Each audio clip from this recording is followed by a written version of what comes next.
The Force had witnessed the birth and death of stars, the rise and fall of empires, the endless dance of light and dark across millennia. But it had never felt this, a rupture in the cosmic fabric, not of its own making, not born from midi-chlorians or ancient Sith rituals. Something other tore through the void between dimensions, dragging fire and impossible physics in its wake. A silver pod, no larger than a coffin, screamed through the atmosphere of Naboo's agricultural moon. The escape craft bore symbols unknown to any galactic database, angular, alien, beautiful in their geometric precision. Inside, suspended in crystalline stasis gel, a child from a dead world dreamed of red skies and his mother's face. The pod struck Earth in a field of golden wheat. Farmers, simple people who'd never seen Coruscant's gleaming towers or felt a lightsaber's hum, found the child. They named him Clark, raised him with values that transcended galaxies, compassion, responsibility, and the fundamental belief that every life holds worth.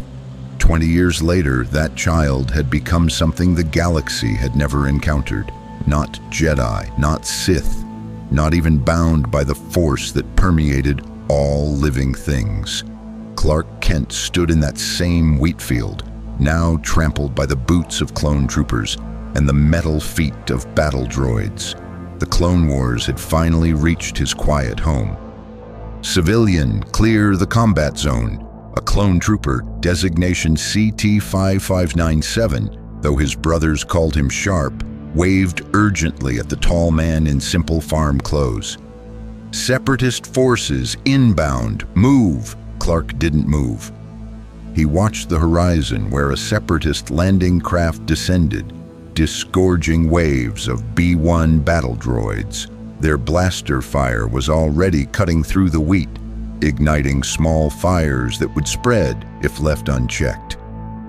Behind the clone position, the farming village, his village, stood exposed. 300 families who'd never asked for this war, never wanted to choose between Republic and Separatist philosophies. "Sir, I won't ask again." Sharp raised his DC-15 blaster rifle, not threatening but desperate. "You're going to get killed." The first droid volley screamed toward them. Clark moved. One moment he stood still. The next, he was there, in front of Sharp, between the clone and certain death. Blaster bolts that should have torn through flesh and bone struck Clark's chest and simply stopped. The energy dissipated against his shirt, leaving not even a scorch mark. Sharp's rifle clattered to the ground. "What the?" Clark didn't answer. He was already moving again, faster than the human eye could track. The clone trooper's enhanced vision caught fragments. Clark appearing beside 3 droids, his fist moving almost casually, metal bodies exploding into fragments. Then he was across the field, lifting a disabled Republic gunship before it could crush a squad of clones pinned beneath. The LA-8I, weighing several tons, rose as though it were made of flimsy as Clark set it gently aside. "Contact! Unknown combatant engaging Separatist forces." Sharp's calm crackled to life. He's destroying them bare-handed." From the village edge, Jedi Knight Pelgaric felt it through the Force, or rather, felt the absence of it. Power moved across that battlefield, tremendous and world-shaking, but it left no ripple in the Force, no presence, no signature, as if the laws that governed Jedi and Sith simply didn't apply to this being. Clark moved through the droid formations like physics itself had taken offense. His heat vision, twin beams of concentrated solar energy stored in Kryptonian cells, sliced through droid chassis with surgical precision. When a Separatist AAT tank fired its main cannon, Clark caught the explosive round mid-flight and crushed it in his palm. the detonation barely rustling his hair. Fall back, fall back. The droid commander's synthetic voice carried panic programming it shouldn't possess. Cannot compute target invulnerable to all weapon systems. Within 90 seconds, the Separatist assault force was scrap metal. Clark stood in the center of the carnage, not breathing hard, not even dirty. The clones stared. The Jedi stared. Across the field, farmers who'd known Clark his entire life stared with new understanding and old fear. Jedi Knight Garrick approached slowly, hands visible and empty. He was young for a knight, barely 30, with the careful posture of someone trying not to seem threatening. I'm Pel Garrick, Jedi Knight, assigned to protect this sector. You just saved a lot of lives, Republic and civilian. I couldn't let them die, Clark said simply. His voice carried the soft accent of Naboo's rural communities, humble despite what he'd just demonstrated. This is my home. These are my people. Your home. Garrick's hand drifted unconsciously toward his lightsaber, not in threat, but confusion. But you're not. I can't sense you in the Force at all.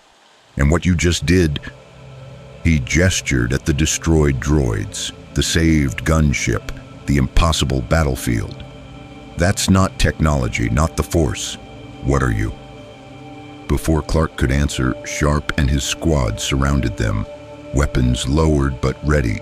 The clone trooper's voice carried respect mixed with military caution. Sir, we need to report this to command. General Skywalker will want to know about whatever just happened here. Clark looked at the clones, identical faces showing different emotions. Men bred for war who'd never been asked what they wanted and made a decision that would reshape the galaxy. Then take me to him. But I'm not joining your army and I'm not your weapon. I help because it's right, not because someone orders me to. As Republic transports descended to evacuate wounded and regroup, Clark Kent took his first step into a larger world.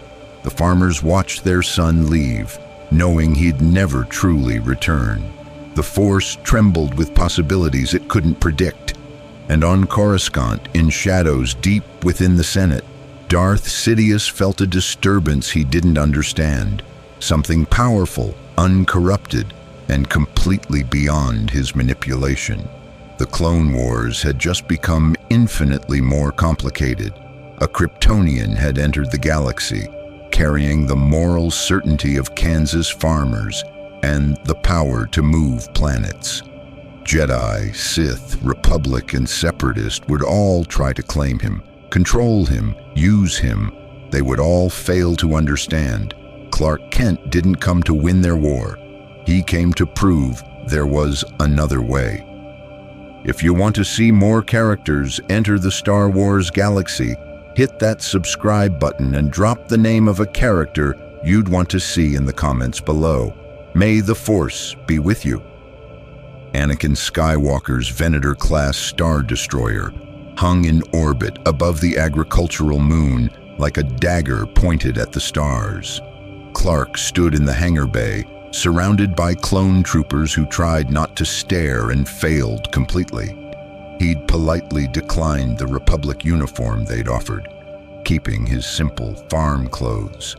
The gesture wasn't lost on the clones, who whispered among themselves about the civilian who destroyed an entire Separatist battalion without breaking a sweat. General Skywalker's in the command bridge, Captain Rex informed him, the clone officer's voice professionally neutral despite the curiosity burning in his eyes. He'll want to debrief you personally. Fair warning, the general's intense. Clark offered a slight smile. I've handled intense before.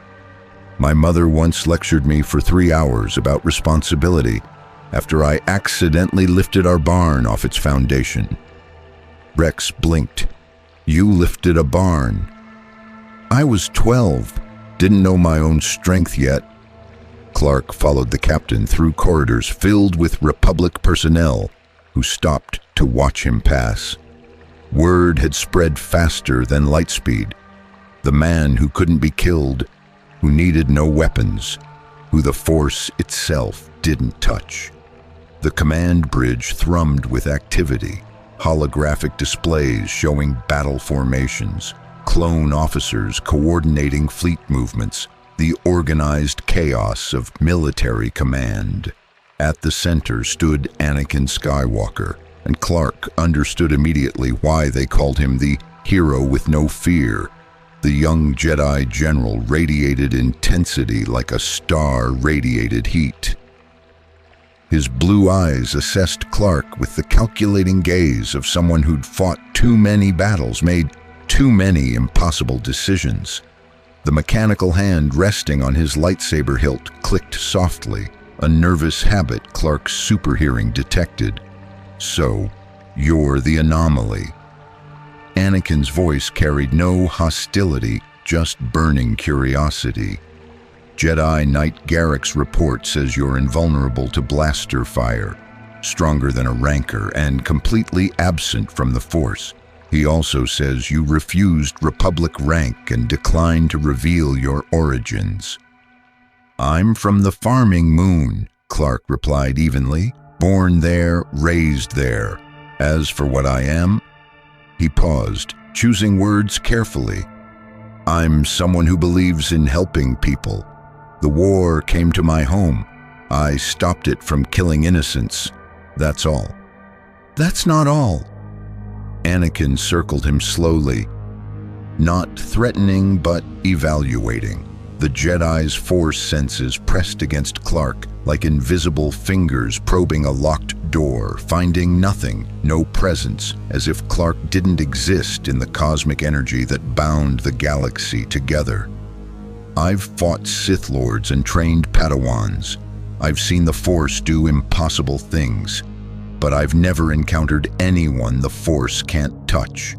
You're a void, a blank space where a person should be." "Maybe that's because I'm not from your Force," Clark said. The truth hovered on his tongue. The Kryptonian escape pod, the alien symbols, his real heritage. But revealing everything felt premature. These people were warriors first, and he didn't know yet if they could be trusted with the knowledge that he literally came from beyond their understanding of the universe. Obi-Wan Kenobi entered the bridge, his Jedi robes immaculate despite the campaign they'd been fighting. The older master's diplomatic smile didn't quite reach his eyes. "Anakin, perhaps we should offer our guests some courtesy before the interrogation. I'm Obi-Wan Kenobi, Jedi Master. You've caused quite a stir in the council chambers." "The council knows about me already?" Clark's enhanced hearing had caught whispered conversations among the crew, but he'd assumed it would take longer for word to reach Coruscant. "Jedi Knight Garrick transmitted a priority report," Obi-Wan explained, stroking his beard thoughtfully. "A being with apparent invulnerability and superhuman strength who exists outside the Force. The Council considers you either a potential ally or a significant threat. Master Yoda himself requested we bring you to Coruscant for evaluation." The word hung in the air with implications Clark didn't like. Evaluation. Study. The same curiosity that had driven scientists on Krypton to catalog and control. The same impulse that, according to his Kryptonian ship's database, had contributed to his homeworld's destruction.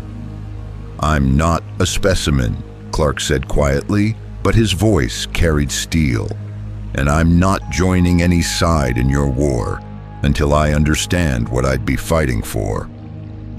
Anakin laughed, sharp and appreciative. "I like him. He's got backbone." The Jedi General moved to a holographic display showing the galactic map, the Clone Wars front lines bleeding across hundreds of systems. You want to understand the war? It's simple. The Republic, our democratic government, is fighting the Separatist alliance.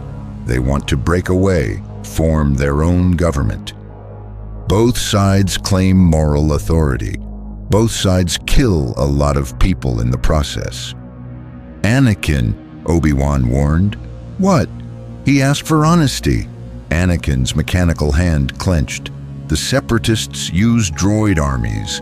No living soldiers, just machines programmed to kill. We use clone troopers, bred for war, trained from birth to fight and die for the Republic. Neither side has clean hands. Clark studied the holographic battlefield, his enhanced vision catching details the standard displays couldn't render. Casualty numbers hidden in sub-menus, civilian population centers dangerously close to combat zones, economic exploitation masked as liberation. These clone troopers, they chose to fight? A heavy silence fell across the bridge. Clone officers suddenly found their consoles fascinating. Rex's jaw tightened almost imperceptibly. They were created to fight, Obi-Wan said carefully. The clone army was commissioned by the Republic to defend against the Separatist threat. They're excellent soldiers, loyal, and they didn't choose. Clark cut through the diplomatic language with Kansas plain truth. You created sentient beings, programmed them for loyalty, trained them for war, and sent them to die. And you call yourselves the good guys. Anakin's hand moved to his lightsaber. You don't understand what's at stake. The Separatists would enslave entire systems, destroy the Republic that stood for 1,000 years. We do what's necessary. I've heard that before. Clark's voice dropped, remembering lessons from the Kryptonian database about his homeworld's final days. People who do terrible things always believe they're necessary. The question is whether you're willing to examine if that belief is true. The tension snapped tight as a tripwire. Obi-Wan stepped between them, hands raised peacefully. Perhaps we're approaching this incorrectly. Clark, may I call you Clark? You clearly possess abilities that could end battles before they begin, save countless lives on both sides. But you're right to question. The Jedi serve the Republic, but we're also peacekeepers. Our goal is to end this conflict with minimal suffering. Then why is it spreading? Clark gestured to the holographic map, where new battle markers appeared daily. Minimal suffering doesn't look like this. Before anyone could answer, alarms screamed across the bridge. A clone officer's voice cut through the chaos. Separatist fleet dropping out of hyperspace. 3 Providence-class destroyers and escort frigates. They're launching fighter screens. Anakin was instantly in command mode, personal conflicts forgotten. Battle stations. Launch all fighters, prepare to engage. Obi-Wan, take the western flank. Let me help. Clark stepped forward. You said my power could save lives. Let me prove that's what I want to use it for. Anakin studied him for precisely 2 seconds, the time it took for a tactical genius to calculate odds and make a command decision. Can you survive in vacuum? Yes. Can you move faster than starfighters? Much faster. Then get to the hangar. You're flying with me. Anakin's grin was fierce and slightly insane. Let's see what you can really do, farm boy. As Clark ran toward the hangar, moving at speeds that left clones scrambling out of his wake, Obi-Wan watched with deep concern. Anakin, you're putting a complete unknown into active combat. We don't know his limits, his loyalties, or his true nature. I know. Anakin watched the Separatist fleet approach on tactical displays. But I also know what I felt when I tried to sense him through the Force. Nothing. Complete void. Obi-Wan, what if he's the answer? What if he's the one who can end this war?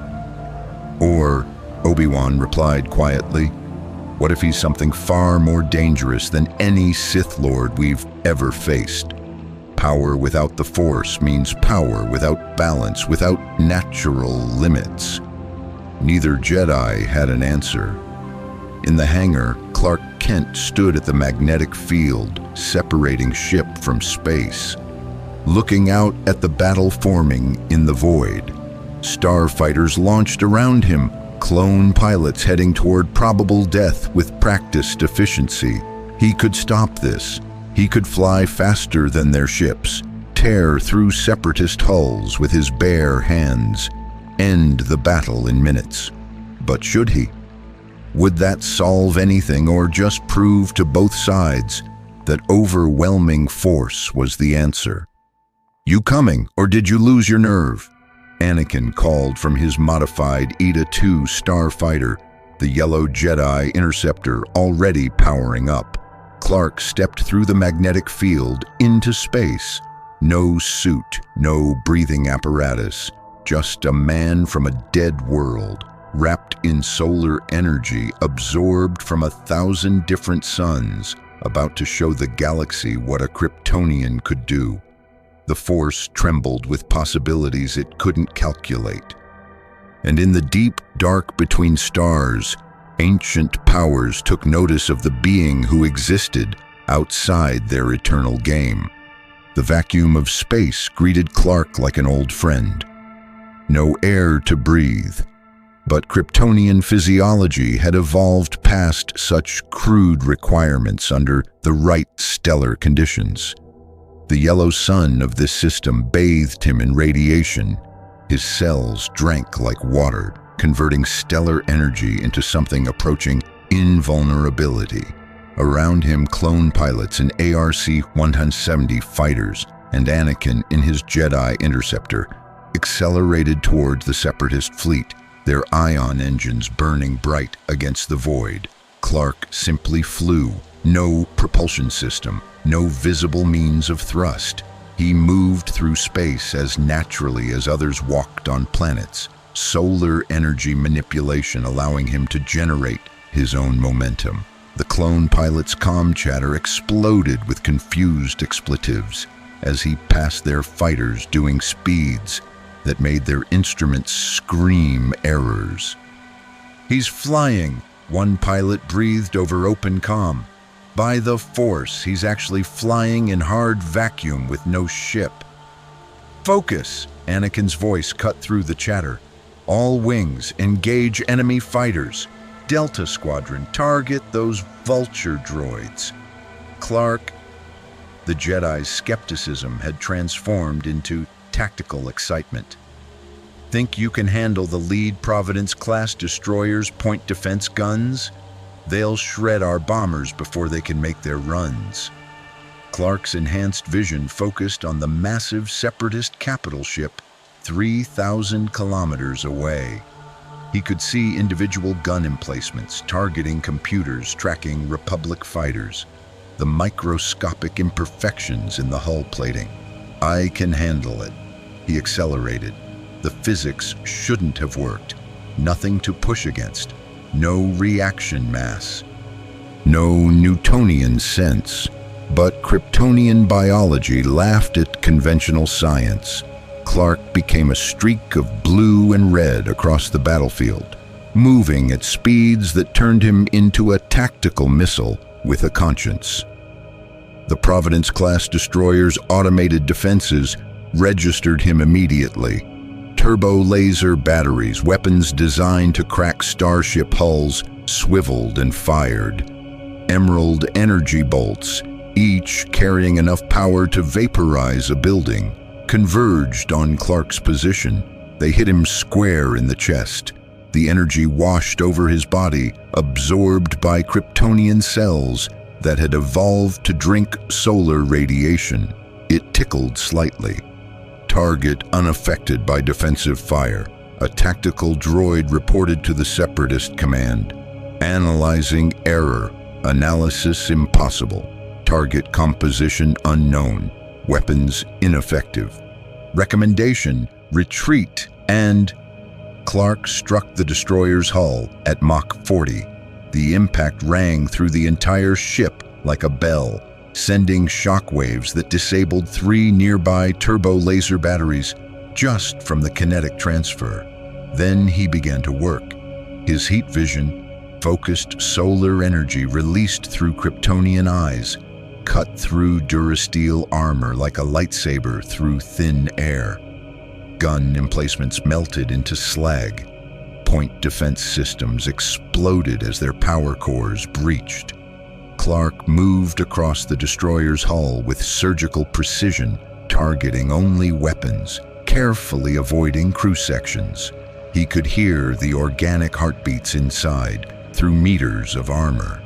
Neimoidian commanders, human mercenaries, confused technicians, and he wouldn't kill them if he could avoid it. Impossible! Count Dooku's holographic form materialized on the destroyer's bridge, his cultured voice carrying Sith certainty. What manner of being is this? He has no force presence, yet he tears through our finest ship like it's made of paper. The Neimoidian captain stammered, "My lord, our weapons have no effect. He's destroyed 60% of our defensive grid in under 3 minutes. Request permission to..." "Granted. Retreat immediately." Dooku's eyes narrowed, studying the figure moving across the hull through external cameras. "But transmit all data on this being to General Grievous. The Jedi have recruited something that is not Jedi. This changes everything." As the Separatist fleet began emergency hyperspace jumps, Anakin's fighter pulled alongside Clark's position in space. The Jedi's voice crackled over an open comm frequency. "That was incredible and terrifying. You just crippled a capital ship single-handedly in 3 minutes. Do you understand what that means?" Clark floated in the vacuum, looking at his hands. Hands that had torn through military-grade armor like tissue paper. Hands that could have reached inside that ship and pulled out crew members if he'd chosen violence over precision. "It means I'm dangerous, that what I can do could tip this war decisively toward whoever controls me." "I wasn't going to put it that bluntly," Anakin admitted. "But yes, the Council is going to want you even more now, and the Separatists are going to want you dead. You just became the most valuable asset in the galaxy." "I'm not an asset." Clark's voice carried an edge the Jedi hadn't heard before. "And I'm starting to understand something troubling about your war. Both sides see everything as resources to exploit. Clone soldiers, planets rich in minerals, and now, me. Has anyone in this conflict asked what's actually worth fighting for?" Anakin's silence spoke volumes. "Finally, the Jedi fight for peace, for democracy, for a republic that creates slave soldiers and calls it noble." Clark shook his head. "I watched your clone pilots fly toward probable death without hesitation. They didn't choose that. Someone made them, programmed them to be loyal, and sent them to die for a cause they never got to question. How is that different from the Separatist droids? At least the droids aren't alive." "That's not fair, isn't it?" Clark turned to face the Jedi's fighter, and even through the cockpit glass, Anakin felt the weight of that gaze. "I come from people who believed in choice, in free will, in the fundamental dignity of every living being. What I'm seeing here looks like 2 sides fighting over who gets to control the galaxy, and neither one seems to care much about the beings caught in the middle." The Resolute loomed closer, recovering fighters streaming back toward its hangar. Clone pilots chattered excitedly about the battle, about the mysterious being who'd single-handedly turned the tide. They didn't know he was questioning the very foundation of what they were fighting for. "You You should come to Coruscant, Anakin said finally. Meet the Jedi Council. Master Yoda, Master Windu, they're wiser than me. Maybe they can answer your questions better than I can. Or maybe they'll try to convince me that their cause is righteous enough to justify slave soldiers and endless war, Clark replied. But I'll come. I need to understand this galaxy before I decide what role I'll play in it. The return to the Resolute was quiet. Clone troopers parted as Clark walked through corridors, their identical faces showing identical confusion. He nodded to each one, acknowledged their humanity with a simple gesture that no Jedi or officer had thought to give. Some of them nodded back, uncertain but responding to basic respect.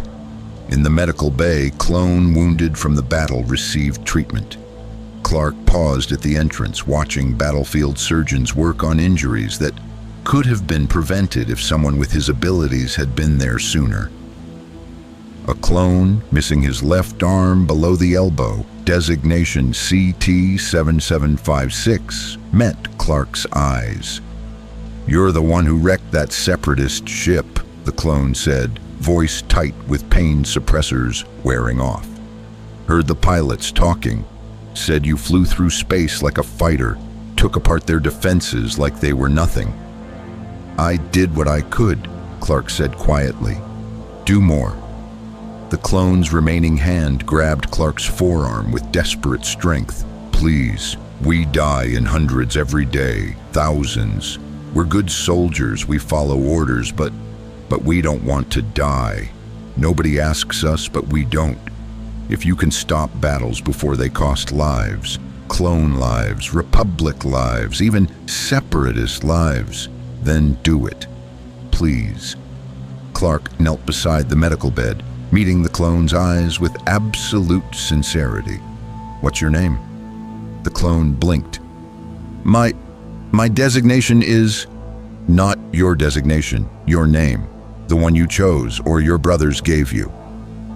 Silence. Then almost whispered, Steady.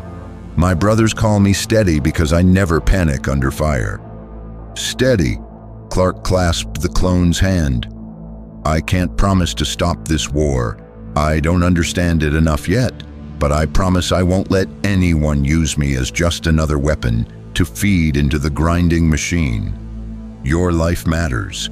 Every clone's life matters. And if the people running this war have forgotten that, then maybe it's time someone reminded them. Steady's eyes that had seen too much death for their chronological age, showed something approaching hope. The Jedi don't talk to us like that, like we're people instead of equipment. Then the Jedi are wrong. Clark stood, looking around the medical bay at dozens of wounded clones, all wearing identical faces, all bleeding identical blood. And I'm going to tell them that. As he left the medical bay, Clark didn't notice Obi-Wan Kenobi standing in the shadows, having observed the entire exchange. The Jedi Master's expression was troubled, his hand stroking his beard in the gesture he used when confronting uncomfortable truths. Anakin was right, Obi-Wan murmured to himself. This being could change everything, but not in the way the Council expects.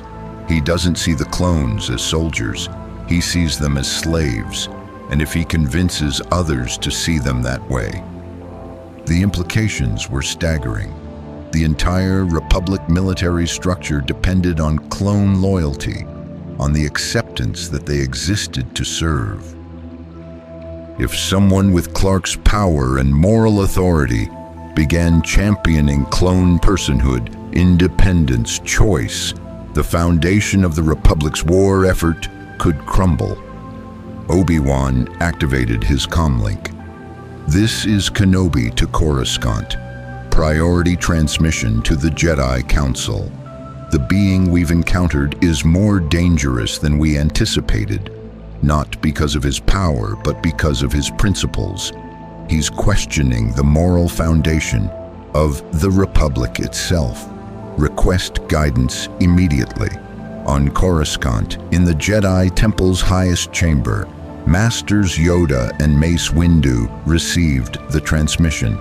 They exchanged glances that carried centuries of wisdom and sudden uncertainty.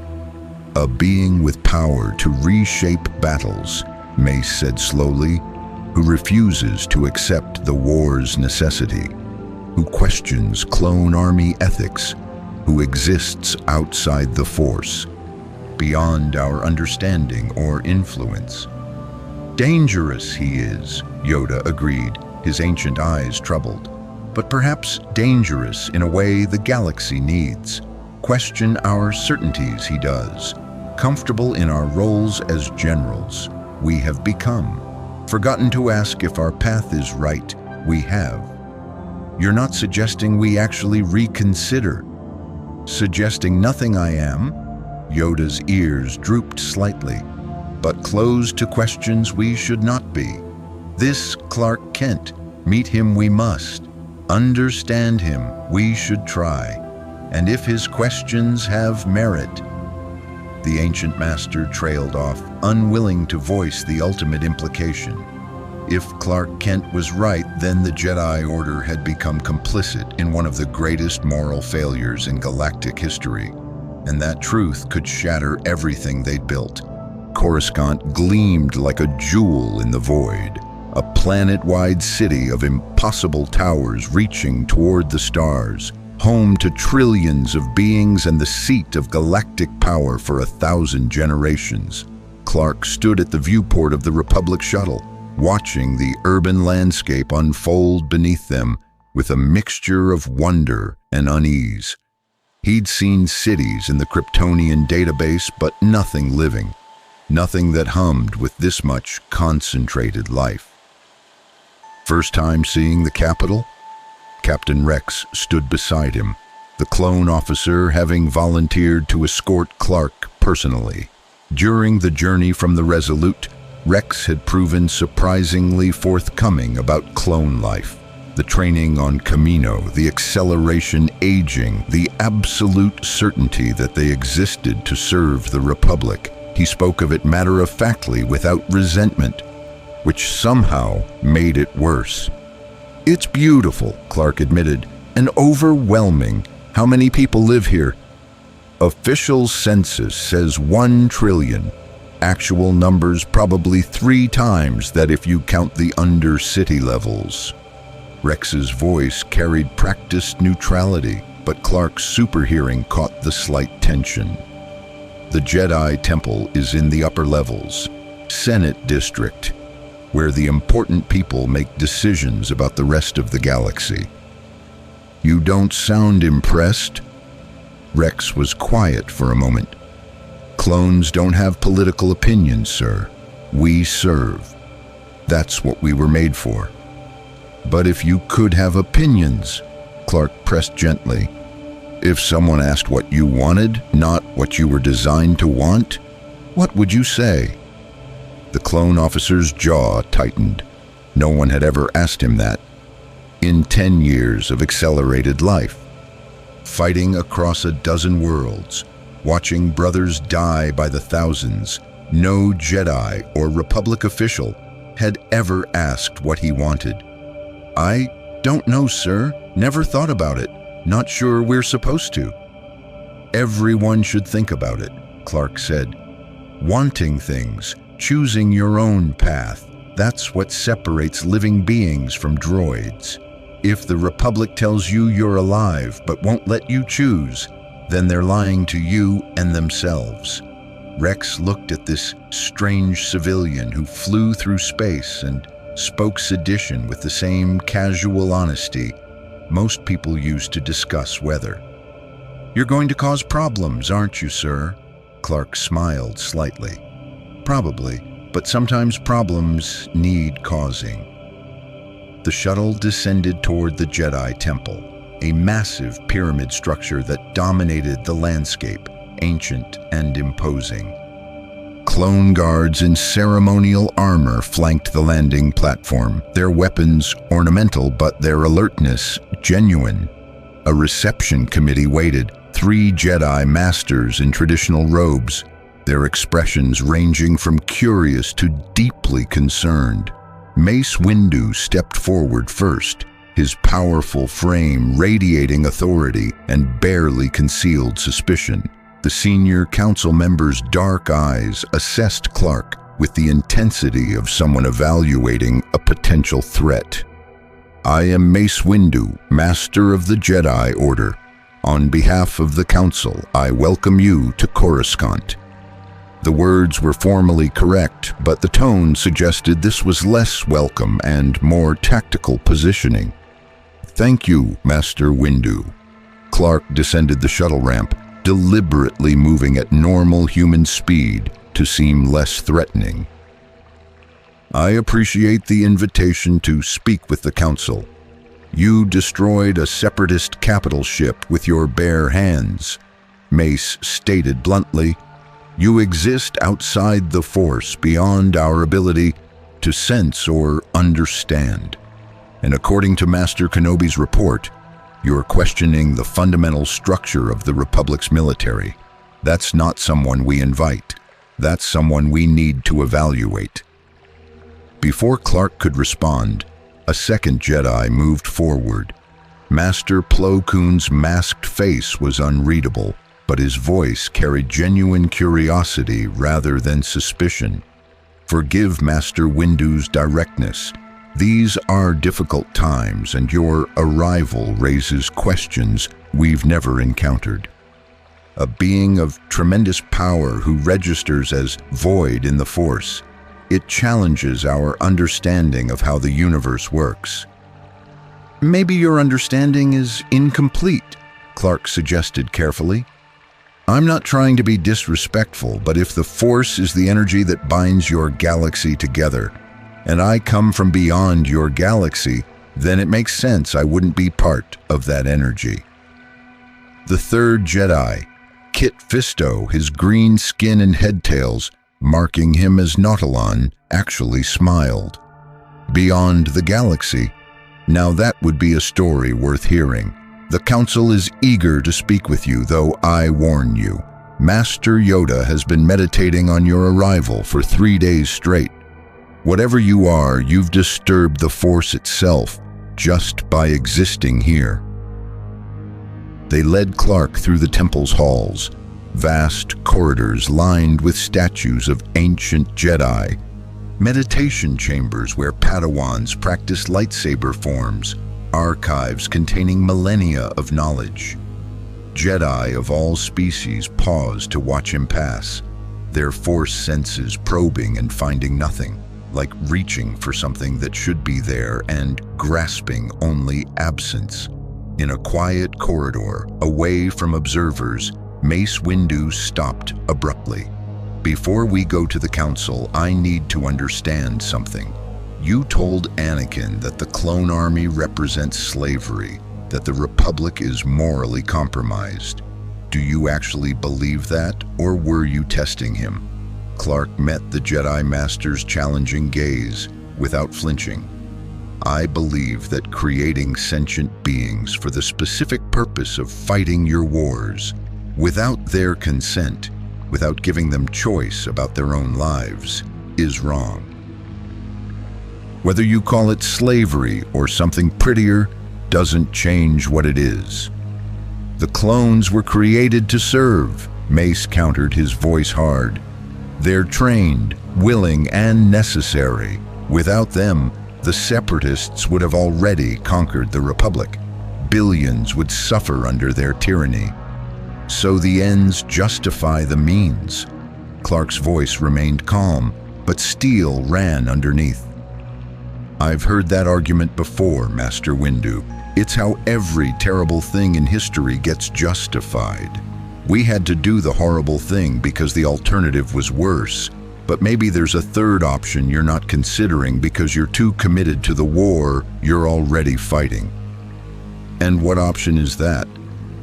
Mace's hand drifted toward his lightsaber, not in threat, but unconscious tension. "Actually talking to the Separatists.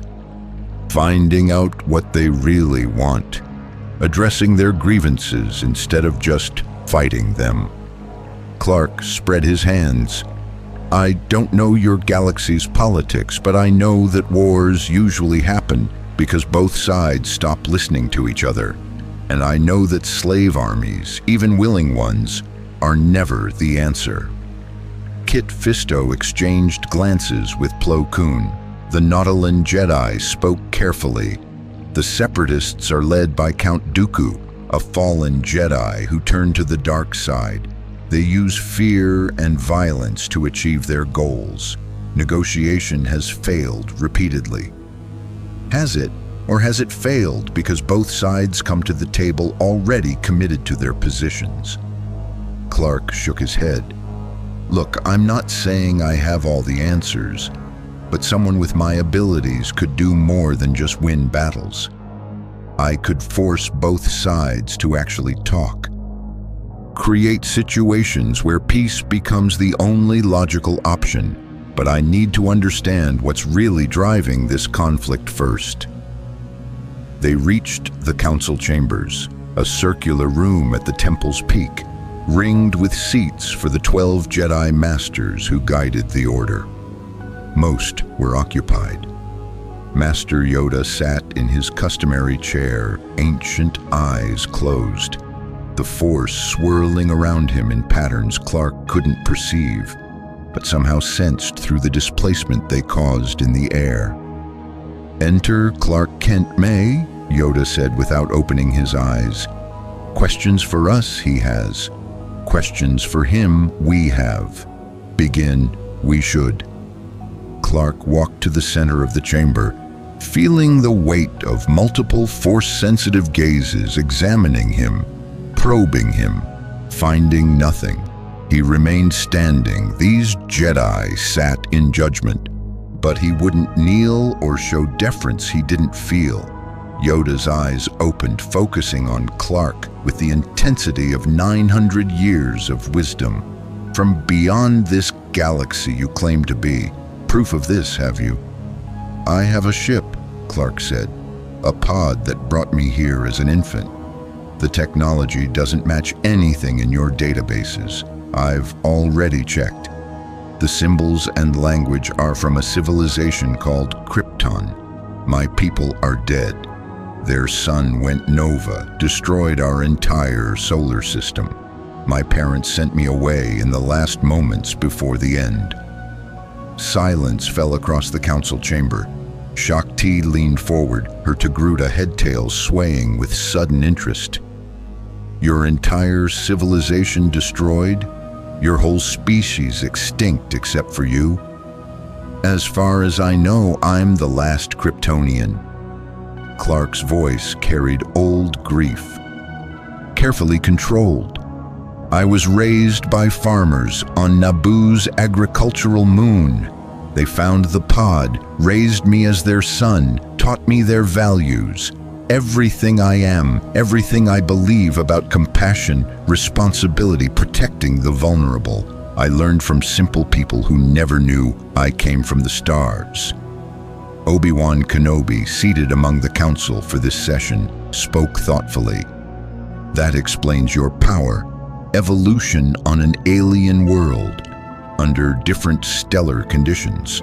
Your physiology developed abilities that seem impossible by our standards. My people evolved under a red sun, Clark explained.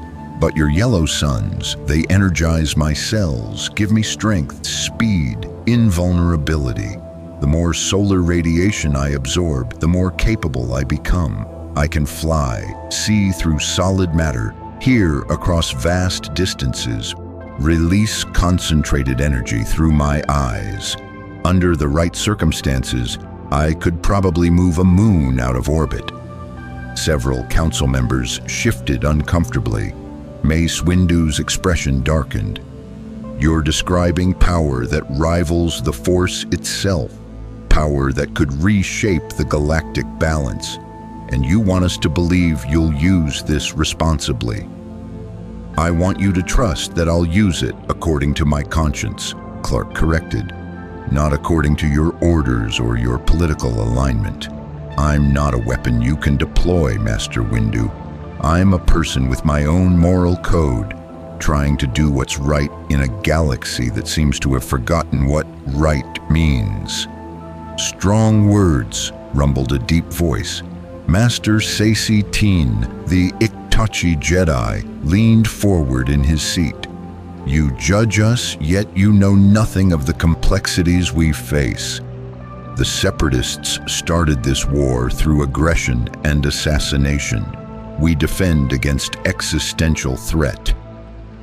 Do you? Clark challenged. Or are you perpetuating a conflict that serves someone else's purposes? I've been here less than a week, and even I can see things that don't add up. The war escalates no matter who wins battles. Peace talks fail in suspiciously convenient ways, and both sides seem to be preparing for endless conflict rather than resolution. Yoda's ears perked up. See clearly you do. For outsider, remarkable insight you possess. It's easier to see patterns when you're not invested in the outcome, Clark replied. And what I see looks orchestrated. Someone's playing both sides, keeping the war going, making sure it never actually resolves. You Jedi are honorable, I can see that. But you're being used. Careful, Mace warned, his voice dangerous. You accuse the Council of being manipulated by forces we cannot perceive. We are Jedi. We serve the Force and the Republic. Our integrity is beyond question. I'm not questioning your integrity, Clark said. I'm questioning your perspective. You're generals now, not peacekeepers. You command clone armies, fight battles, make military decisions. When did the Jedi Order become the Republic's military arm? And did anyone stop to ask if that was what the Force wanted you to be? The question hit like a thermal detonator. Several council members exchanged uncomfortable glances. Yoda closed his eyes again, his expression troubled. Even Mace Windu's certainty seemed to waver slightly. Plo Koon spoke into the tense silence. The Senate requested Jedi leadership for the clone army. We accepted because without us, the clones would be led by politicians with no understanding of combat or force-guided tactics. We serve to minimize suffering, even in war. But you still lead slave soldiers, Clark pressed. You command beings who were created to obey, who never chose this life, who die by the thousands while you call them heroes. How is that minimizing suffering? They're not slaves, Mace began. They're property of the Republic, created in laboratories, programmed for obedience, given no rights or choices, and expendable in service to the state, Clark interrupted. On my world, we had a word for that. It was slavery, and people fought wars to end it. You're fighting a war while perpetuating it. Yoda's eyes opened again, fixing Clark with a gaze that seemed to look through him. Difficult truths you speak, uncomfortable questions you ask, but answer me this, Clark Kent of Krypton. If so flawed we are, why come to us? Why not seek out the Separatists, or remain neutral, or use your power to simply end this war by force? Clark took a breath, considering his answer carefully. Because despite everything, I sense that you're trying to do good. You've lost your way, gotten caught up in the machinery of war, compromised your principles for tactical necessity. But you started from a place of wanting to help. The Separatists? I don't know enough yet, and ending the war by force would just create different problems. Fear of my power, resentment, no real peace, just submission to superior strength. Then what do you propose? Obi-Wan asked, genuine curiosity breaking through diplomatic caution. I need to see both sides, Clark said. Visit separatist worlds, talk to their leaders, understand their grievances. Then maybe I can find a solution that doesn't require millions of deaths. but I need the Council's word that you won't try to control me. I help on my terms, or not at all." Mace Windu stood, his purple lightsaber hanging at his belt like a reminder of his power. "You ask us to trust an alien being of unlimited power who openly criticizes our every action. That's asking a great deal during wartime. I'm asking you to trust someone who wants the same thing you claim to want: peace." Clark met each council member's gaze in turn. But real peace, not just military victory. Justice, not just order. Freedom, not just security. If the Jedi Order still believes in those things, then we can work together. If you've become so committed to winning that you've forgotten what you're fighting for, then yes, you should see me as a threat. The council chamber fell silent. Outside, Coruscant's endless city stretched to the horizon, trillions of beings going about their lives while Jedi and politicians decided their fates. And in that chamber, 12 of the wisest beings in the galaxy confronted an uncomfortable truth delivered by an outsider. They had compromised themselves so gradually, so reasonably, that they'd failed to notice when they became part of the problem. Yoda spoke, his voice carrying the weight of centuries. "Wisdom in your words, there is. Pain in your truths, there is also. Time to consider. The Council needs." "But this I will say, powerful you are, Clark Kent. But power alone the galaxy does not need. Hope it needs. Vision it needs. A reminder of what we fight for it needs. If provide that you can, then valuable you are beyond measure." "I'll do my best," Clark promised. "But Master Yoda, I won't become another weapon in your arsenal. I'm here to help end this war, not win it for either side." "Perhaps," the ancient Jedi Master replied, "end the war and win it, the same thing or not. Teach us that difference you might." The Senate building dominated Coruscant's political district, a massive mushroom-shaped structure where representatives from thousands of worlds gathered to shape galactic policy. Clark had been summoned there 3 days after his council meeting, not by the Jedi, but by Supreme Chancellor Palpatine himself. The invitation had been courteous, almost grandfatherly in tone, but Mace Windu's warning echoed in Clark's mind. The Chancellor is a politician. He sees everything as a resource to exploit. Be careful. Clark walked through Senate corridors lined with marble and precious metals, past senators arguing policy in a dozen different languages, their voices rising in passionate defense of their world's interests. Democracy in action, messy, chaotic, and somehow beautiful despite its flaws. It reminded him of what the Kryptonian database had said about Earth's governmental experiments, the constant struggle between collective good and individual ambition. 2 Red Guards, silent sentinels in crimson robes, flanked the Chancellor's office entrance. They parted without a word as Clark approached, their presence somehow more threatening than any weapon. The doors slid open, revealing an office of understated elegance. Ancient Sith artifacts disguised as art, shelves of rare books, and behind a simple desk, the most powerful man in the galaxy. Sheev Palpatine rose with a warm smile that reached his eyes, or seemed to. He was grandfatherly, approachable, projecting the image of a public servant burdened by necessary authority. "Clark Kent, please sit. I've been eager to meet the being who's caused such a stir among our Jedi friends." "Chancellor." Clark remained standing, his super senses examining everything. Palpatine's heartbeat, steady, controlled, the rhythm of someone with absolute confidence. His body language, open, welcoming, practiced. His eyes calculating behind the warmth, assessing Clark with the same intensity Mace Windu had shown, but hidden under layers of charm. "You wanted to see me?"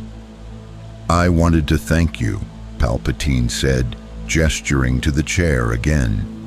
"Your intervention at Naboo's agricultural moon saved Republic lives, both clone and civilian, and your actions during the space battle prevented what could have been a devastating Separatist victory.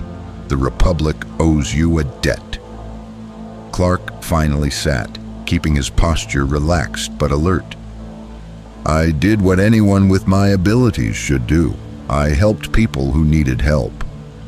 "Modest, I like that." Palpatine settled back into his chair, steepling his fingers in a gesture that seemed contemplative. "But I sense you're troubled, my young friend. The Jedi tell me you have concerns about how the Republic conducts this war, about the clone army in particular." "The clones are sentient beings created for the sole purpose of fighting," Clark said bluntly. "They're given no choice about their lives, no rights beyond what the Republic grants them as military assets. Yes, I have concerns." "As do I," Palpatine said, surprising Clark with apparent agreement. "In an ideal galaxy, we wouldn't need clone soldiers. We'd have volunteer armies, citizens who chose to defend the Republic because they believed in its values. But the Separatists forced our hand. They attacked us with droid armies numbering in the trillions. We needed a response, quickly, or watch democracy itself fall to corporate tyranny." The words were perfectly reasonable, delivered with just the right touch of regret. Clark's enhanced hearing caught no deception in Palpatine's heartbeat, no tells in his breathing. Either the Chancellor truly believed what he said, or he was the most accomplished liar Clark had ever encountered. "Lesser of two evils?" Clark asked. "Create slave soldiers or lose to droid armies?" "Sometimes, Clark, leadership requires impossible choices."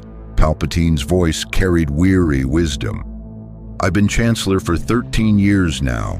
I've sent men and women, clones and volunteers both, to die in battles I authorized.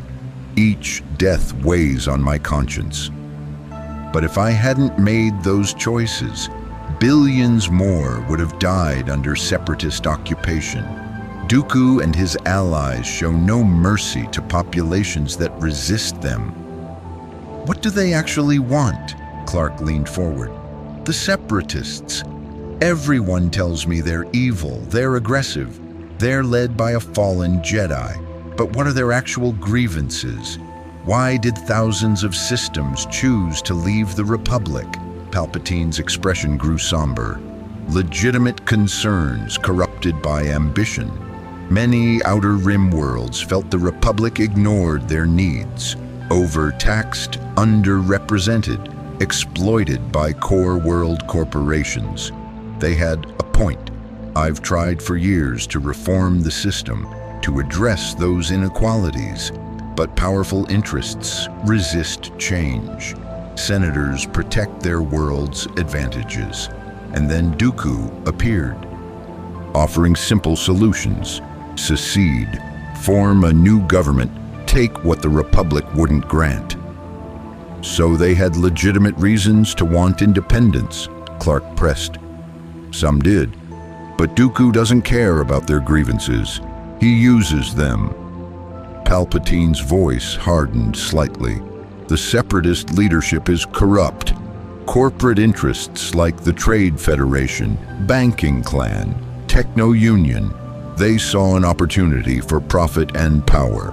The average Separatist citizen believes they're fighting for freedom. The leadership is building an empire of economic exploitation that would make the Republic's worst corruption look benign by comparison." Clark studied the Chancellor carefully. Everything he said made tactical sense, painted the Republic as flawed but preferable to the alternative. but something nagged at Clark's instincts, the same instincts that had helped him navigate complex situations back home. Palpatine's story was too neat, too convenient. Good side with understandable flaws versus bad side with hidden evil. Chancellor, may I ask you something directly? Of course, my boy. Why are you really interested in me? Clark met Palpatine's eyes without flinching. You're the leader of the Republic during an existential crisis. You have Jedi, clone armies, military strategists. Why take personal time to speak with one individual, no matter how powerful? Palpatine's smile widened, and for just a moment, Clark saw something else behind the grandfatherly mask, something ancient and calculating.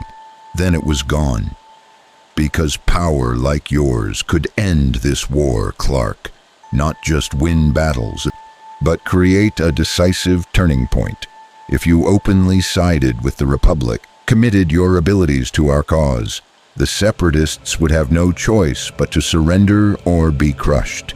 Billions of lives saved, peace restored, democracy preserved. By submitting to overwhelming force, Clark said, "That's not peace, that's intimidation." Sometimes, Palpatine said softly, they're the same thing. The strong must protect the weak, even if the weak resent it, even if it requires methods we'd prefer to avoid. You have a gift, Clark, the power to save this galaxy from itself. All I ask is that you consider using it. The conversation continued for another hour.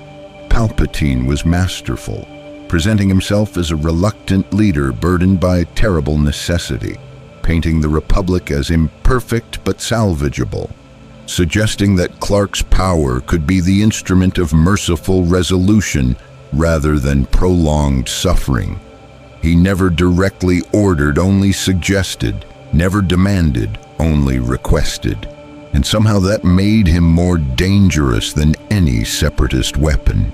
When Clark finally left the Senate building, he found Captain Rex waiting near the entrance plaza, the clone officer having appointed himself Clark's unofficial liaison.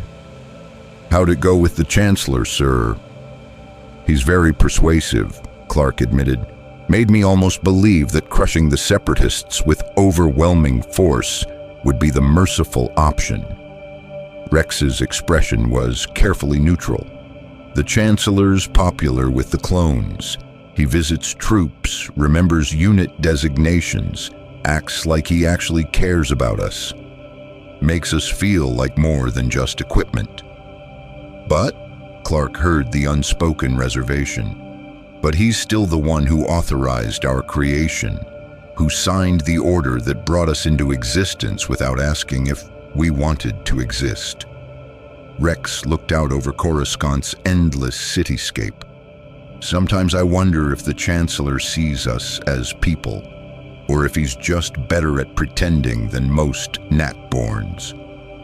Before Clark could respond, an explosion rocked the plaza.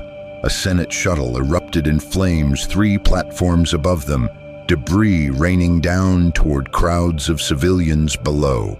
Clark moved instantly, faster than Rex's enhanced vision could track, positioning himself beneath the falling wreckage. Chunks of burning metal struck his raised hands and body, each impact absorbed by Kryptonian invulnerability. He caught a support beam that would have crushed a dozen people, redirected a turbine engine toward an empty space, used his freeze breath to extinguish flames before they could spread. 30 seconds. That's how long it took Clark to prevent a massacre. When he finally lowered his hands, Rex was staring along with several hundred other witnesses. But Clark's attention was elsewhere. His enhanced hearing had caught something during the chaos. Whispered words from a rooftop 300 meters away, barely audible even to him.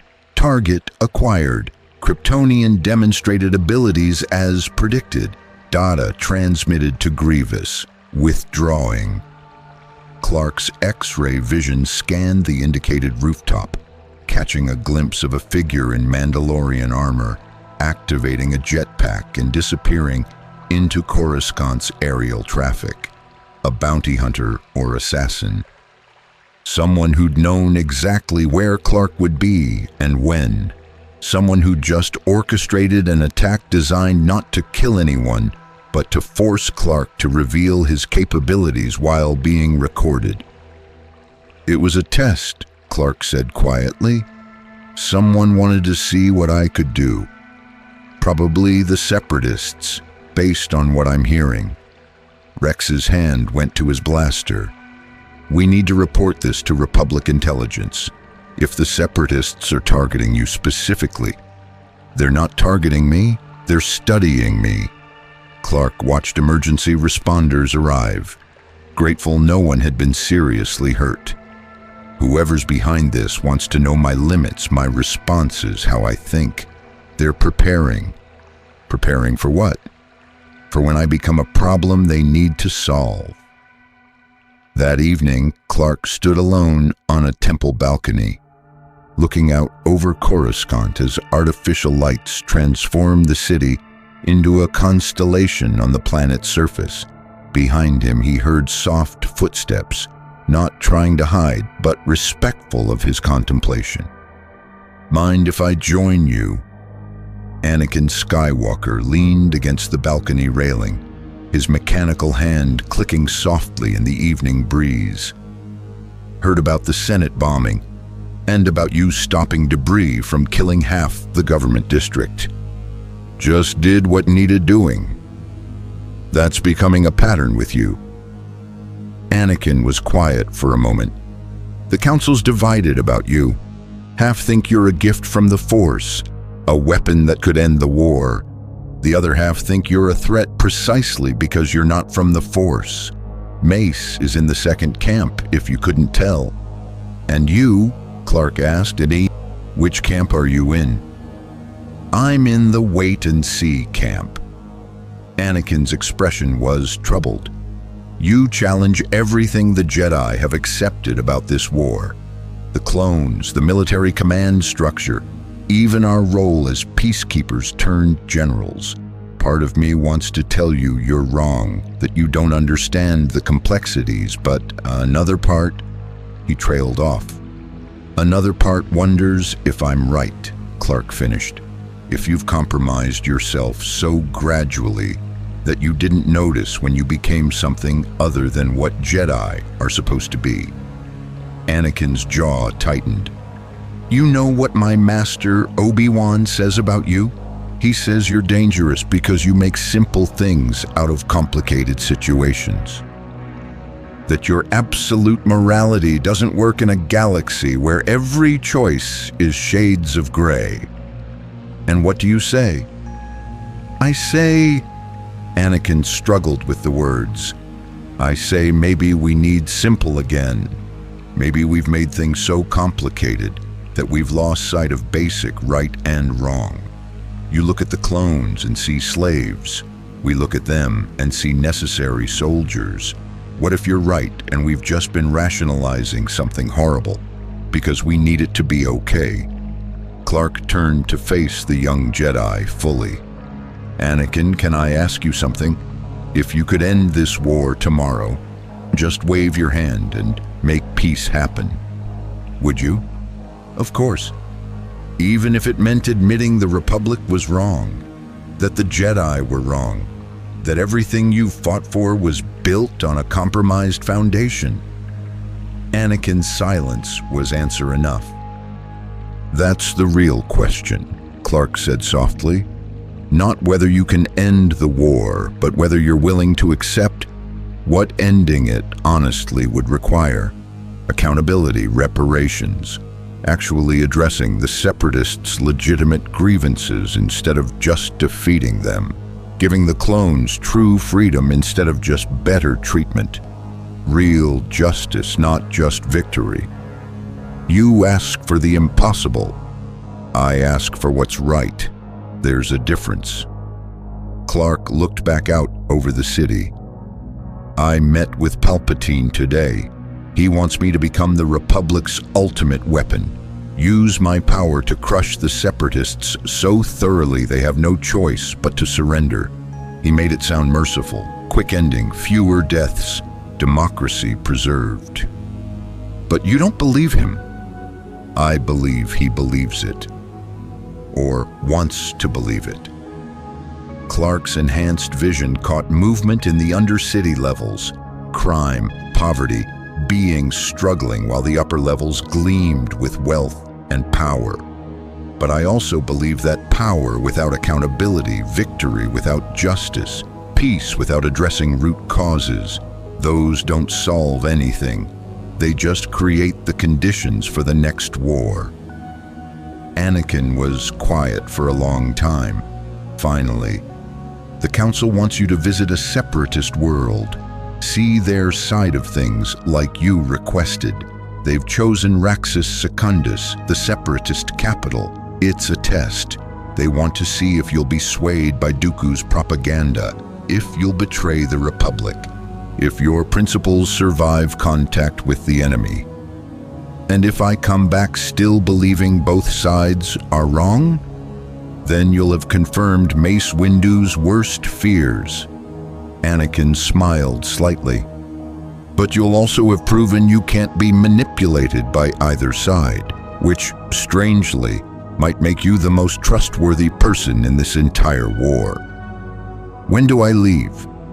Tomorrow. I'm coming with you. Official escort, but also... Anakin hesitated. Also because I want to see what you see, how you evaluate them without the bias we Jedi carry. Maybe you'll prove we're right to fight them. Or maybe you'll show us something we've been refusing to see. After Anakin left, Clark remained on the balcony. His super hearing picked up conversations across the temple, Jedi discussing him, clones training in lower levels, Padawans debating philosophy. And somewhere in the Senate district, Chancellor Palpatine's voice speaking to someone via encrypted comm, his tone completely different from the grandfatherly warmth he'd shown Clark. The Kryptonian is more dangerous than anticipated. His moral certainty makes him unpredictable. He cannot be turned through conventional manipulation. Alternative measures must be considered. Clark's jaw tightened. He'd suspected Palpatine was more than he appeared. Now he had confirmation. The question was, how much more? And what alternative measures was the most powerful man in the Republic considering? Tomorrow he'd visit the Separatists, see their side of a war everyone claimed was morally clear-cut, and maybe, just maybe, start finding the third option everyone insisted didn't exist, the path between crushing victory and endless stalemate, between compromise and principle, between what was expedient and what was right. The last son of Krypton had come to a galaxy at war, and he was beginning to understand that saving it would require more than just power. It would require showing both sides that their certainty was an illusion, their righteousness was. Secundus gleamed against the void, not with Coruscant's urban excess, but with the purposeful efficiency of a capital built to challenge the Republic's authority. The Separatist capital world featured elegant towers designed by Geonosian architects, assembly halls, where representatives from thousands of breakaway systems debated policy, and military installations that broadcast a clear message. We will defend our independence. Clark stood at the viewport of the diplomatic shuttle, Anakin beside him in full Jedi regalia. The young general's hand rested on his lightsaber hilt, not in threat, but instinct. They traveled under a flag of truce, but neither side trusted the other enough to truly relax. Still time to turn back, Anakin said quietly. The Council gave you permission to visit, but they expect you'll see through whatever lies Dooku feeds you. If you come back sympathetic to the Separatist cause, then what? I become an enemy? Clark kept his voice neutral. Anakin, I'm not here to choose sides. I'm here to understand both sides well enough to see past the propaganda and find what's actually worth fighting for. The shuttle descended toward a landing platform where a reception committee waited. Not battle droids, a deliberate choice, but organic security forces representing a dozen different species. In the center stood a figure who commanded attention through bearing alone. Count Dooku, former Jedi Master, fallen student of Yoda, and leader of the Separatist Alliance. Dooku cut an imposing figure even in his 70s, tall, aristocratic his curved lightsaber hanging at his belt like a statement of refined lethality. His dark robes were impeccably tailored, his white beard perfectly trimmed, and his eyes held the calculating intelligence of someone who'd spent decades mastering both politics and the Force. Anakin Skywalker, Dooku greeted as they disembarked, his cultured voice carrying amusement. Still following Kenobi around like an apprentice? I had hoped you'd have learned to think independently by now. I think independently enough to know you're a traitor and a Sith Lord, Anakin shot back, his hand tightening on his lightsaber. A Sith?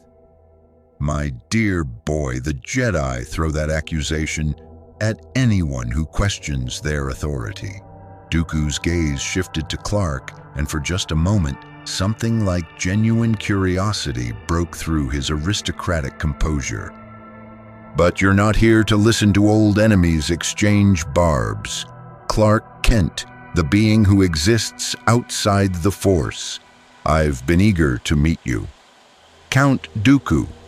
Clark descended the ramp, deliberately positioning himself between the two Force users. Thank you for agreeing to this meeting. I want to understand what the Separatist Alliance is actually fighting for. How refreshingly direct. Dooku gestured toward a waiting speeder. Come, I'll show you our capital, introduce you to our leadership, and let you judge for yourself whether we're the monsters the Jedi claim. Skywalker, you're welcome to accompany us, though I suspect you'll spend the entire tour seething and disagreeing with everything I say. Probably, Anakin agreed, but followed nonetheless. The speeder tour of Raxus Secundus revealed a world Clark hadn't expected. Instead of the oppressive military state Republic propaganda suggested, he saw a functioning society, markets where beings from 100 worlds traded freely, hospitals serving civilians with technology the Outer Rim systems could never afford under Republic taxation, schools teaching children in languages the Republic considered secondary. The Republic paints us as corporate villains and separatist radicals, Dooku explained as they passed a memorial to systems that had peacefully seceded. The truth is more nuanced. These worlds, many of them, spent centuries being exploited by core world corporations, overtaxed by a Senate they had minimal representation in, and ignored when they pleaded for infrastructure investment. When I offered them an alternative, they chose it freely. But you use droid armies, Clark pointed out. Machines programmed to kill. That's not morally superior to clone soldiers. Isn't it? Dooku raised an eyebrow. Our droids are not alive. They feel no pain, fear no death, have no families grieving their loss. The Republic creates sentient beings in laboratories, accelerates their aging, and sends them to die by the millions. Tell me, Clark Kent, which is the greater evil?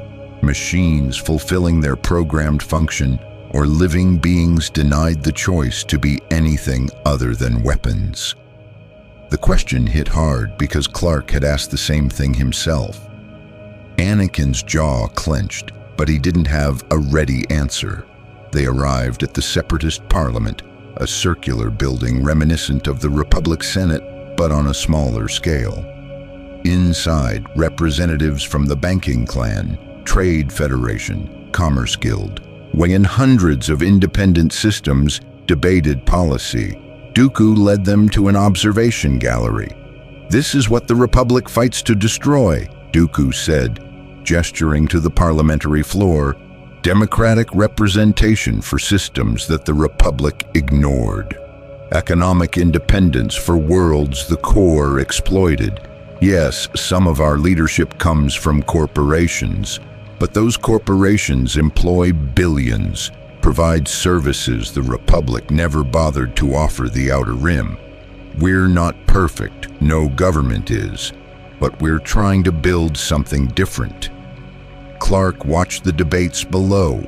A Gossam representative argued passionately for better labor protections on colony worlds.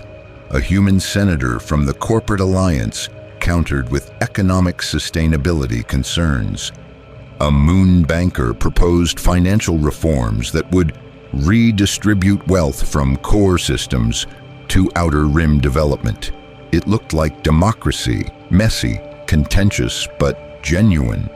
"Why did you really leave the Jedi Order?" Clark asked Dooku directly. "Everyone says you fell to the dark side, but that doesn't explain why thousands of systems followed you."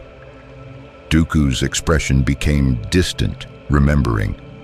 "I left because the Jedi became what they claimed to oppose, dogmatic, inflexible, servants of a corrupt republic rather than the Force itself. I watched them ignore suffering because it wasn't politically convenient. I watched them dismiss legitimate grievances as not their concern. And when I tried to reform them from within, they called me a radical and suggested I needed additional meditation." "So you started a war instead?" Anakin challenged. "The Republic started this war," Dooku corrected sharply. "When systems tried to secede peacefully, the Senate responded with economic sanctions and military threats. When we defended ourselves, they labeled us traitors and aggressors.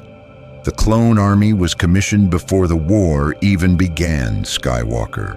Ask yourself, who prepares for war before conflict starts, the aggressor or the defender?" Clark's enhanced hearing caught Anakin's heartbeat spike. The Jedi was disturbed by the question because he'd never considered it from that angle. "Come," Dooku said. "There's someone you should meet." They traveled to a medical facility in the capital's humanitarian district. Inside, clone troopers, separatist prisoners of war, received treatment for injuries. But instead of being held in cells, they were in recovery wards. And instead of guard droids, they were attended by organic medical staff who treated them with the same care as separatist wounded. A clone medic, designation CT-4728, though his nameplate read Patch, approached cautiously. His armor bore Republic markings, but he moved freely through the facility. "General Skywalker, sir, I don't understand. You're here under truce." "We're visiting," Anakin said carefully. "What are you doing here, trooper? Why aren't you in a detention facility?" "Because we don't imprison beings who were forced into combat against their will," Dooku answered before the clones could respond. "When we capture Republic clones, we offer them a choice. Return to the Republic through prisoner exchange, or accept asylum in the Confederacy. Many choose to stay." Clark focused on the clone medic. "Why did you stay?" Patch looked uncomfortable, glancing between his former general and the separatist leader. Because they asked what I wanted, sir. First time anyone ever asked. They said I could have a life here, learn a trade, get citizenship, choose my own path. The Republic never offered that. I exist to serve, get deployed, follow orders, die when my time comes. Here, I'm a person with rights." We have nearly 50,000 former Republic clones living in the Confederacy, Dooku continued. Free citizens pursuing careers in medicine, engineering, agriculture, whatever they choose. We've proven that your precious clone army would rather have freedom than serve the Republic, if given the option. Anakin's face had gone pale. You're turning our soldiers against us. That's not mercy. That's propaganda and manipulation. Is it manipulation to offer choice? Dooku challenged. To grant personhood, the Republic denies. Look at your clone medic's face, Skywalker. He's not brainwashed.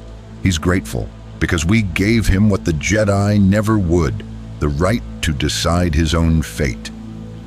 Clark spent the next hour speaking with former clone troopers. Each one told a similar story. Captured in battle, expecting execution or imprisonment, offered asylum instead. Given medical treatment, psychological counseling to address their rapid aging and forced military service. And, most importantly, treated as individuals capable of choosing their own path. It was propaganda, but it was also true. You see now, Dooku said as they left the medical facility, the conflict isn't as simple as the Jedi Council suggests. We fight for independence, for the right of systems to govern themselves, for beings, clone and organic, to have freedom the Republic denies. Yes, we use droid armies.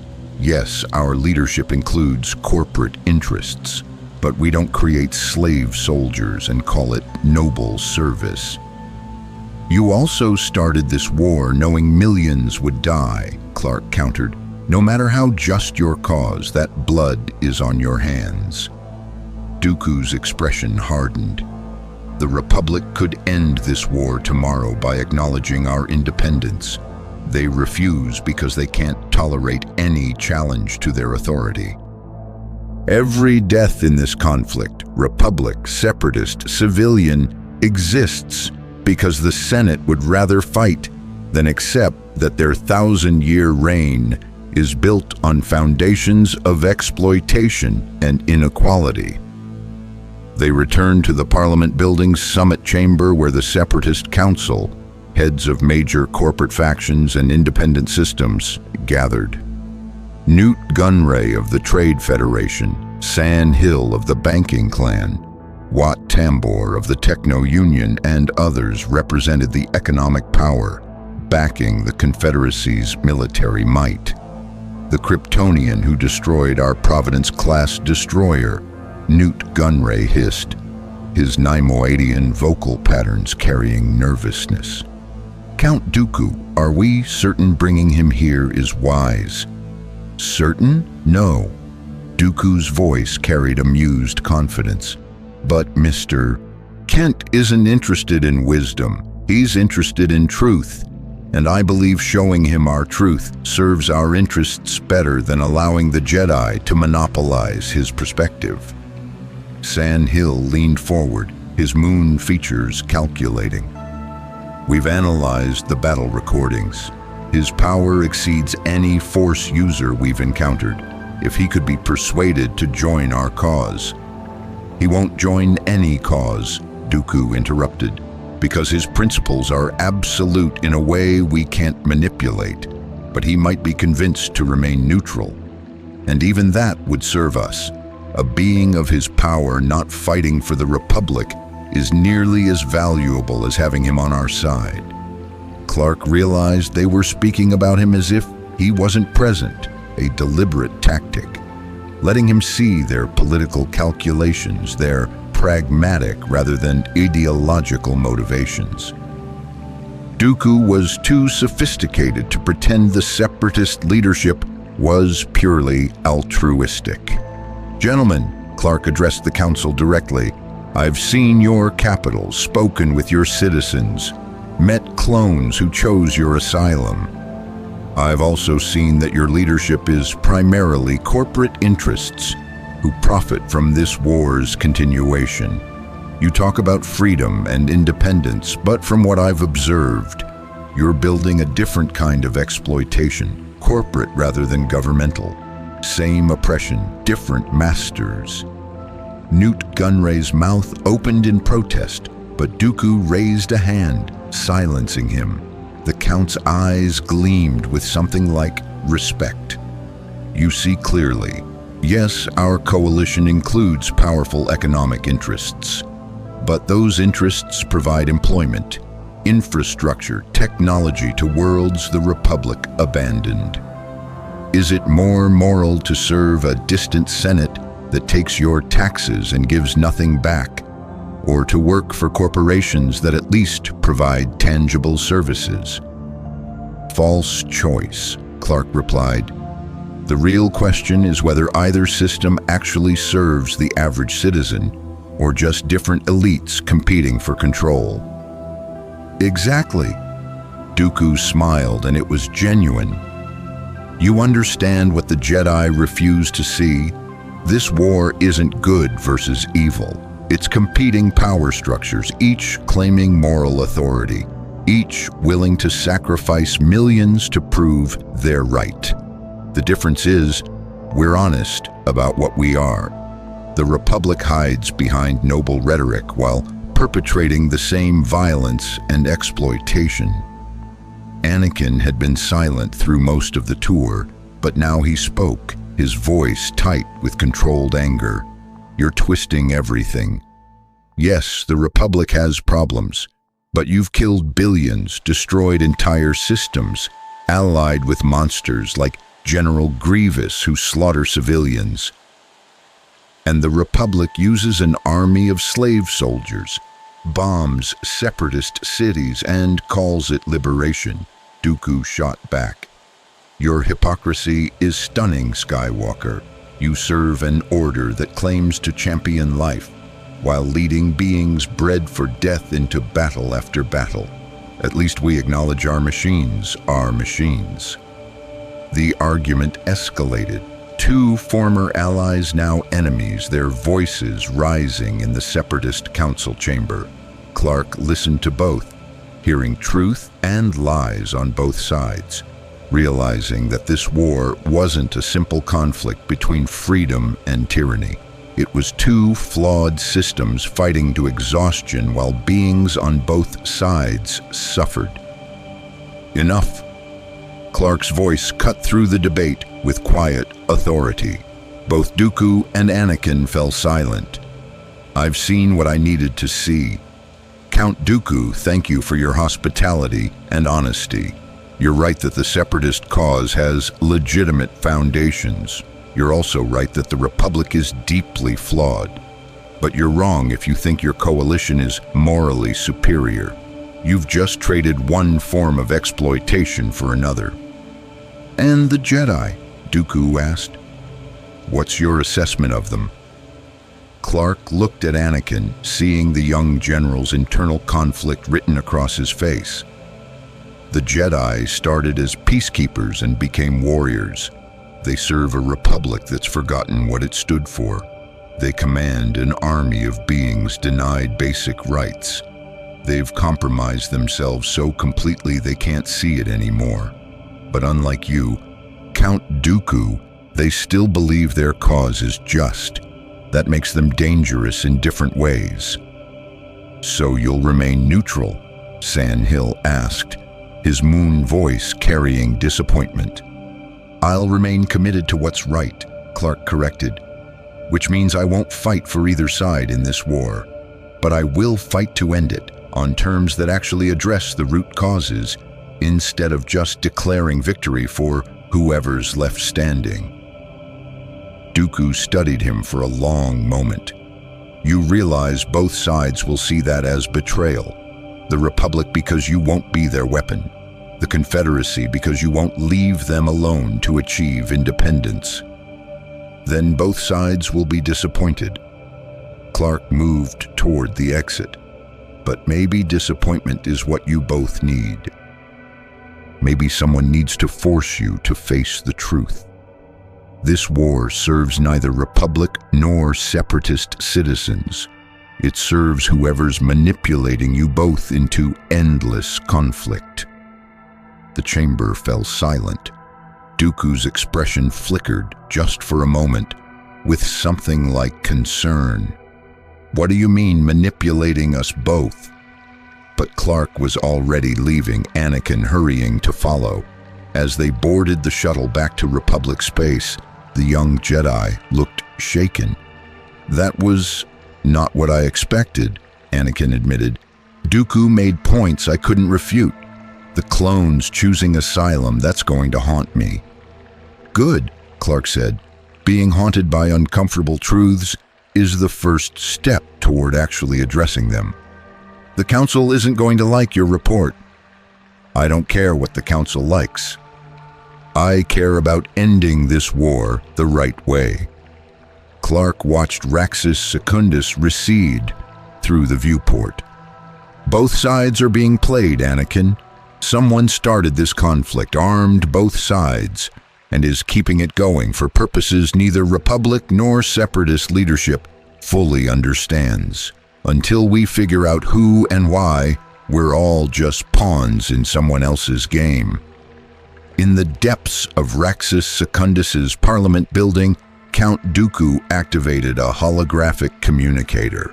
The figure that appeared was hooded, cloaked in shadow, speaking with a voice distorted beyond recognition. "The Kryptonian suspect's manipulation," Dooku reported. "He's more perceptive than anticipated." "Then he must be dealt with," the figure replied. "His power could disrupt our plans. Grievous is prepared." Grievous has been studying the combat recordings.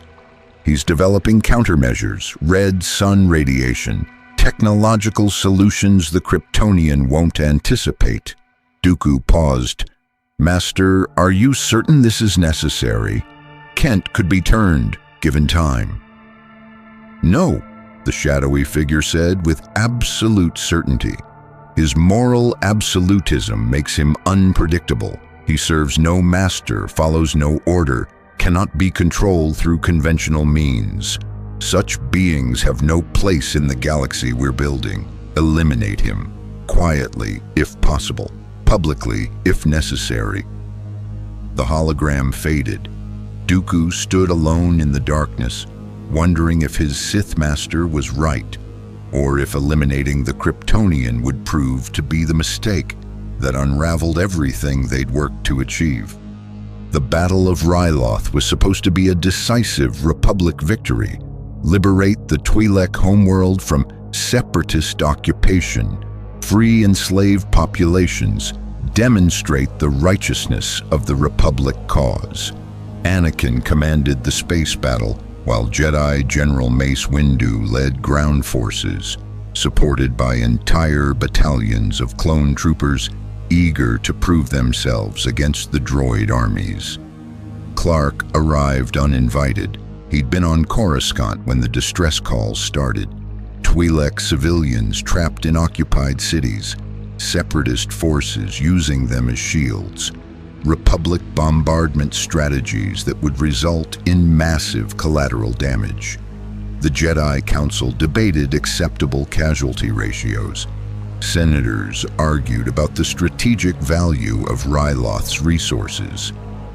And millions of living beings waited to discover if they'd be liberated or simply caught in the crossfire. Clark didn't wait for permission. He flew. Ryloth's arid surface sprawled beneath him as he descended through the atmosphere.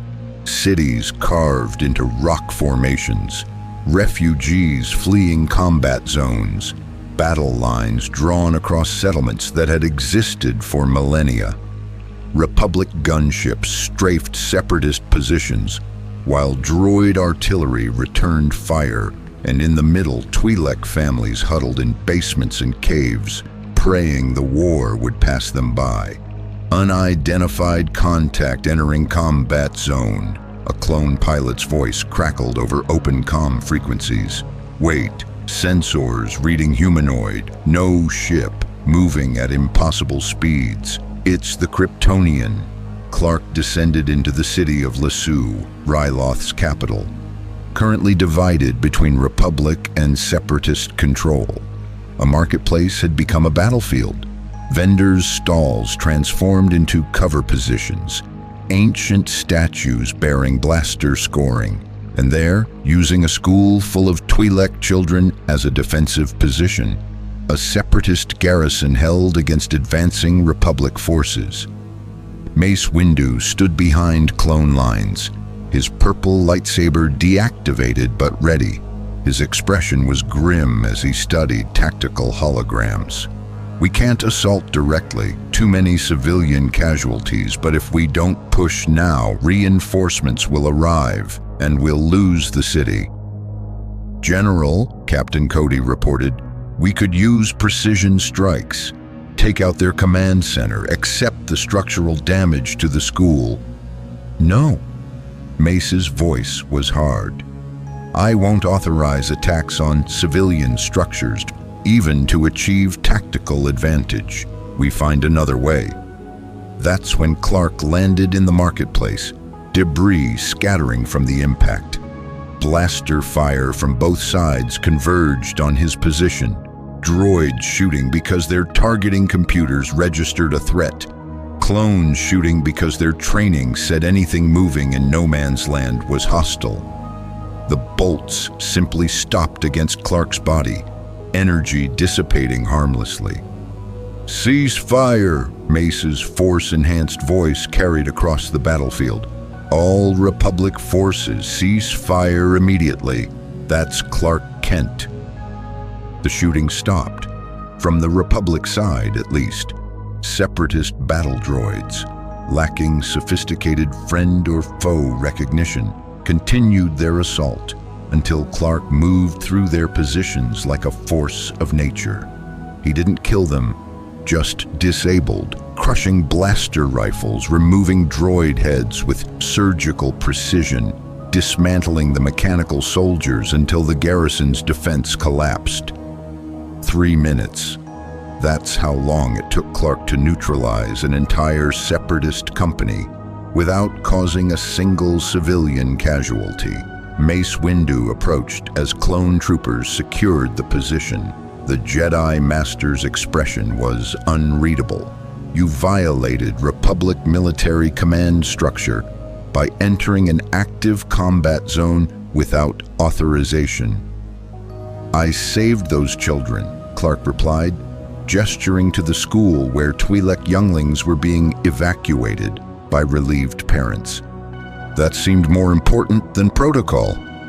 And if your intervention had triggered a massacre, if the Separatists had executed hostages in response to your attack.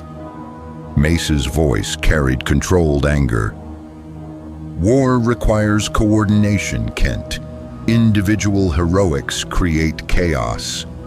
Your coordination was about to accept structural damage to a building full of children, Clark shot back. I heard Captain Cody's suggestion. You rejected it, which shows you have principles, but you were still looking for a tactical solution that would involve acceptable casualties. I provided a better option. Before Mace could respond, the ground trembled. Clark's super hearing caught the distinctive sound of heavy machinery approaching, many units moving with coordinated precision. His X-ray vision penetrated the rock formations surrounding Lesu, revealing what was coming. We have a problem, Clark said. Separatist reinforcements, heavy armor, at least 3 AAT battalions, supported by infantry droids numbering in the thousands. They'll be here in under 10 minutes. Mace activated his comlink. All units prepare defensive positions. Skywalker, we need air support now. Negative, General? Anakin's voice crackled with static and explosions. Still engaged with Separatist fleet. Can't break off for atmospheric support without losing orbital superiority. The clone troopers began fortifying positions, their training and discipline evident in every movement. But Clark could see the mathematics. Outnumbered, outgunned, defending a city full of civilians they couldn't evacuate in time.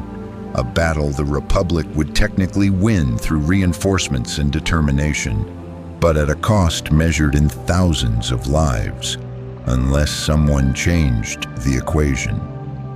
"I can stop them," Clark said quietly, "all of them, before they reach the city." Mace turned to him, the Jedi Master's Force senses clearly examining Clark's intent. "How?" "I fly out there, disable their armor, scatter their forces, remove the threat before it becomes a battle." Clark met Mace's eyes. "No Republic casualties, no civilian crossfire. Just me using what I can do to prevent unnecessary death." "And the Separatist soldiers in those machines?" Mace asked. "You'd be killing organic commanders along with destroying droids." "I would be." Clark's voice carried the weight of the choice. "This is what you wanted, isn't it? For me to use my power decisively, to be the weapon that wins battles." "I wanted you to choose a side," Mace corrected, "to commit to the Republic cause with full understanding of what that means. But what you're describing isn't service. It's deciding for yourself when and how to apply lethal force." "That's not a soldier. That's something more dangerous." The ground trembled again. Closer now. Clone troopers checked their weapons with practiced efficiency, resigned to fighting battles they might not survive. And in the city behind them, Twi'lek families waited in terror for the combat to reach their homes. "Then tell me what you want," Clark demanded, "because I can't figure it out. You won't commit to destroying that school with children in it, which means you have moral limits. But you'll send clone soldiers to die in defensive positions against superior numbers, which means you've accepted casualties as necessary. You want me to help, but only on your terms. You call yourselves peacekeepers while leading armies.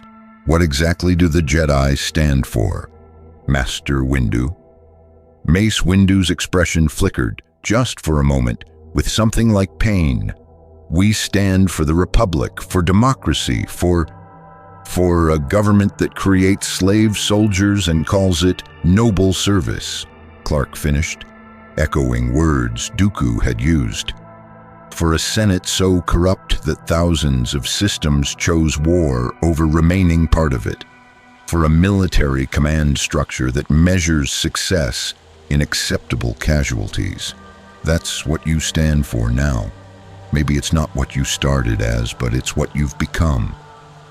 "And you?" Mace's hand drifted to his lightsaber. "What do you stand for, Kent? What gives you the right to judge the Jedi Order?" "I stand for the idea that every life matters, that slaves should be free, that wars should be ended through justice, not just victory. That beings with power should use it to protect the vulnerable, not to impose their will on others." Clark's voice remained calm but absolute. "I don't claim to be perfect, but I know wrong when I see it, and I'm seeing a lot of wrong on both sides of this war." The first Separatist AAT tanks crested the ridge overlooking Lasu. Their heavy cannons swiveled toward the city, targeting Republic positions.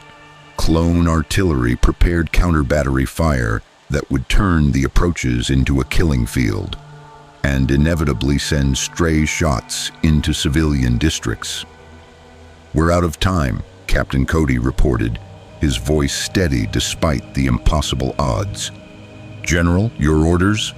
Mace Windu looked at the approaching army, at his clone soldiers, at the city full of civilians, at Clark Kent, who could end this battle in minutes but refused to become a weapon without examining whether the cause was just.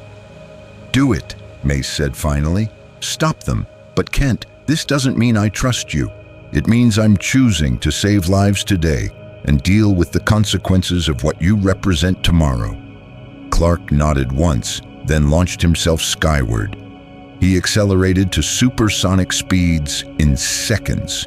creating a sonic boom that rattled windows across Lesu. The Separatist army below tracked his approach with anti-air weapons, but he was already among them before they could fire.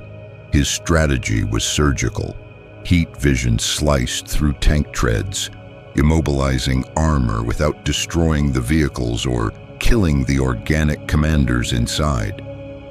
Super speed allowed him to move through droid formations, disabling them with mechanical precision, removing heads, crushing weapons, rendering them inoperable but salvageable. When a Separatist commander tried to order retreat, Clark grabbed the communication array and crushed it, cutting off their coordination. In 7 minutes, he neutralized an entire Separatist reinforcement column. No Republic casualties, no civilian collateral damage, and, critically, minimal Separatist deaths. He'd proven that overwhelming force, applied with precision and restraint, could win battles without the grinding casualties both sides had accepted as inevitable. When Clark returned to Lesu, clone troopers stared at him with awe and fear in equal measure. Mace Windu's expression was troubled, his force senses clearly grappling with what he'd just witnessed. That was... Captain Cody started, then fell silent, unable to find words. That was one man deciding the outcome of a battle, Mace said quietly. Without orders, without accountability, without being part of a command structure that could check his judgment or question his methods. I saved lives, Clark replied. Both Republic and civilian. Isn't that what matters? It's what matters today. Mace deactivated his lightsaber and secured it. But tomorrow, when you make a different choice, when you decide some battle isn't worth fighting, or some strategy isn't moral enough for your standards, what happens then? You're not a soldier who follows orders. You're a power unto yourself. And power without structure, without limitations, without someone to say no, that terrifies me. Before Clark could respond, alarms screamed across the city. Something was approaching, fast, hostile, and triggering every sensor the Republic had deployed. From the sky descended a figure that looked like a nightmare made manifest. General Grievous, the supreme commander of the Separatist droid army, piloted a modified starfighter that landed with thunderous impact in the cleared marketplace. The cyborg general emerged, his 4 arms spreading wide, a lightsaber igniting in each mechanical hand. The Kryptonian, Grievous's voice was a metallic rasp, synthesized through damaged vocal systems. Count Dooku sends his regards. He also sends this. Grievous triggered a device on his chest.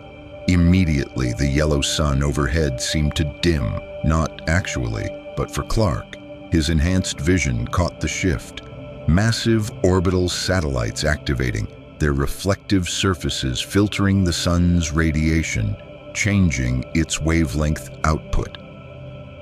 Yellow light shifting toward red sun radiation, the type his Kryptonian physiology had evolved under, the type that neutralized his powers.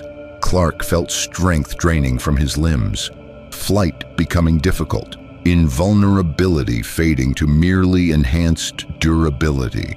The solar energy his cells had absorbed over months on this world, bleeding away as the filtered sunlight became useless to his biology.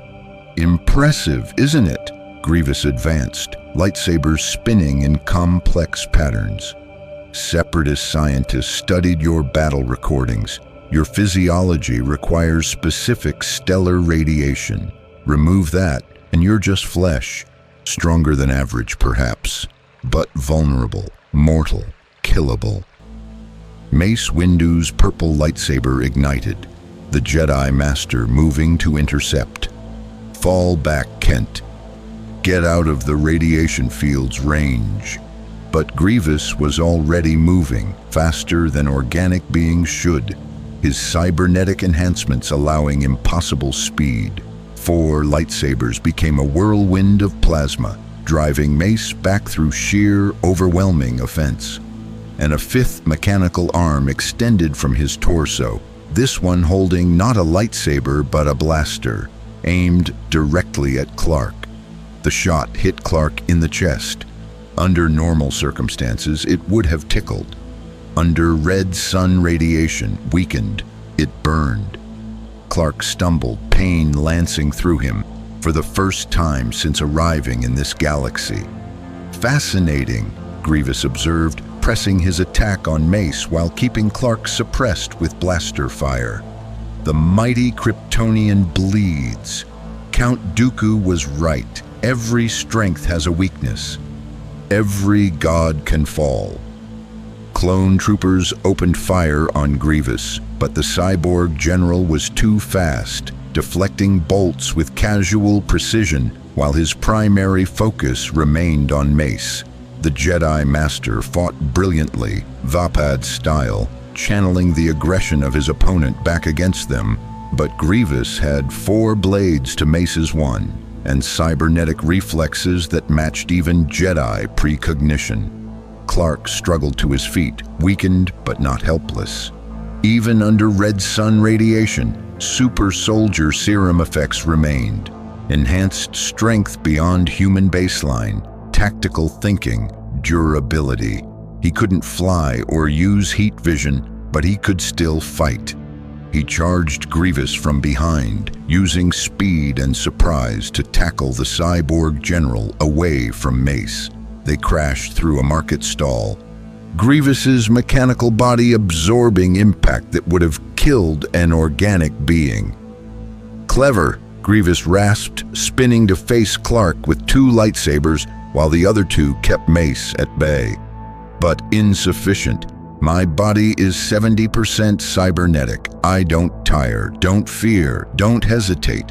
What are you without your powers, Kryptonian? Just another being waiting to die. The lightsaber strike came too fast to dodge completely. Clark twisted, taking the blow on his shoulder instead of his neck. The plasma blade seared through his shirt and burned flesh beneath. Agonizing pain, the smell of his own skin burning, but the blade didn't penetrate deeply.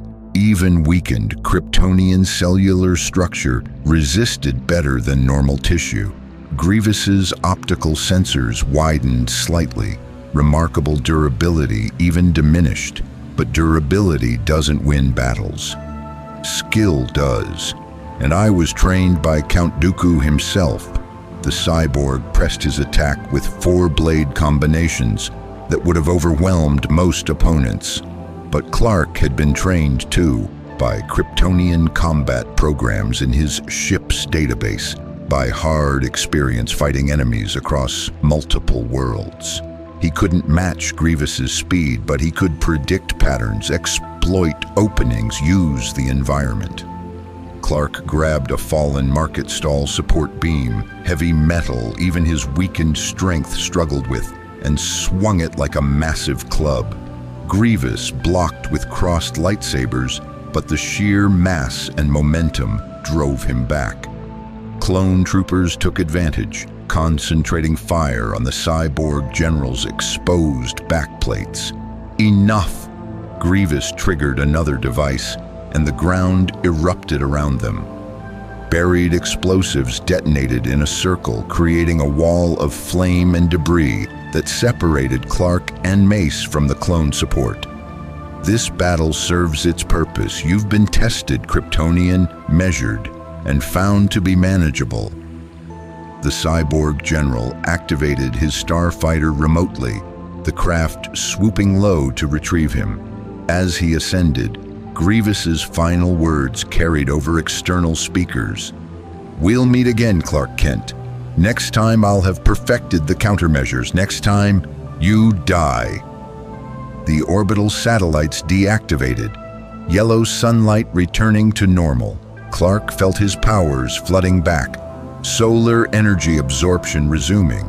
wounds healing with Kryptonian speed, strength returning. Within minutes, he'd be back to full capacity, but the message was clear. He wasn't invincible. The Separatists had found his weakness and proven it could be exploited. Mace Windu approached, his expression unreadable. "Grievous baited you. This whole attack was designed to test you under red sun radiation. They know how to hurt you now." "I know."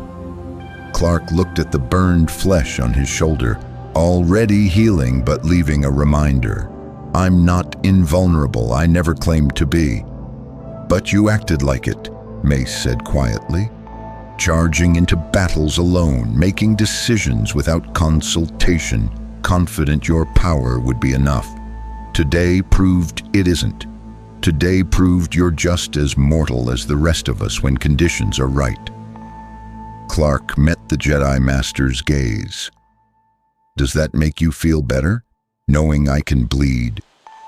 "It makes me feel like you might finally understand why the Jedi work together, why we have structure, discipline, mutual support. Because alone, no matter how powerful, we're vulnerable. Together, we survive." Mace paused, then added, "You saved those clone troopers today. You prevented a massacre, but you also learned that being powerful doesn't make you right. It just makes you dangerous." As Republic forces secured Lesu and evacuated wounded, Clark stood alone in the ruined marketplace, looking at his hands. Hands that could move mountains but couldn't prevent every death. Power that could win battles but couldn't end wars. Strength that failed when the environment turned against him. For the first time since arriving in this galaxy, Clark Kent felt truly vulnerable, and he understood that his greatest weakness wasn't red sun radiation. It was the certainty that his power and principles would always be enough. In the darkness of space, aboard a Separatist command ship, General Grievous transmitted his battle report to Count Dooku and their hidden Sith Master. "The Kryptonian can be defeated," Grievous confirmed. "Red sun radiation reduces him to manageable levels. With proper preparation, I can kill him." "Excellent," the hooded Sith figure replied. "But don't kill him yet. Let him believe he's still the galaxy's greatest power. Let him become overconfident, and when the time comes, when his death will create maximum chaos and demonstrate the futility of opposing us. Then strike." The hologram faded. Grievous's mechanical laughter echoed through the empty chamber, a promise of death waiting for the being who dared challenge the Separatist war machine. The Jedi Temple archives stretched across vast chambers, shelves upon shelves containing millennia of accumulated knowledge, holocrons glowing with Force-preserved wisdom, ancient texts in languages predating the Republic itself. Clark walked among them, his supervision allowing him to read dozens of volumes simultaneously, searching for answers the Jedi themselves might have missed. Jocasta Nu, the archive's chief librarian, watched him with barely concealed fascination. "In 3 days, you've read more material than most Padawans study in years. What exactly are you looking for, Mr. Kent?" "Patterns," Clark replied, not looking up from a data terminal displaying historical records. "Wars that started for unclear reasons. Conflicts where both sides seem to be manipulated. Instances of someone playing multiple factions against each other." "That describes most galactic history," Jocasta observed dryly. "Sith Lords have been manipulating events from the shadows for thousands of years. It's their nature, but usually with clear goals.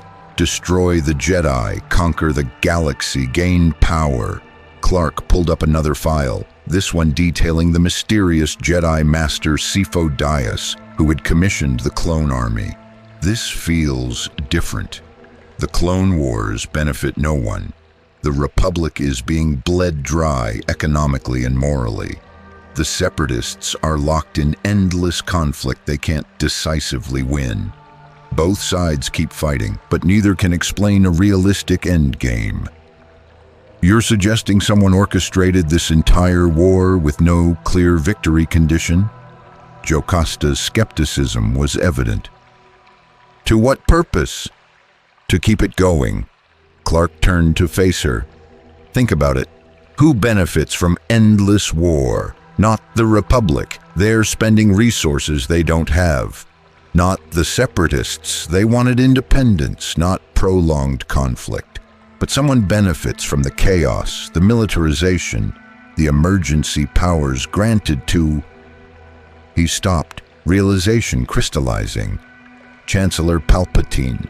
How many terms has he served? 3, Jocasta said slowly. The Senate keeps extending his emergency powers, postponing elections because of the war. It's unprecedented but legally sanctioned. Clark's enhanced hearing caught movement behind him. Anakin entering the archives, his Force presence turbulent with unresolved emotions.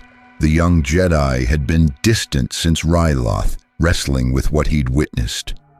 Kent, Anakin approached, his mechanical hand clicking nervously. The Council wants to see you. Master Yoda specifically requested your presence. About what? About a choice you need to make. Anakin's expression was troubled. The Senate is voting on the Military Enhancement Act tomorrow.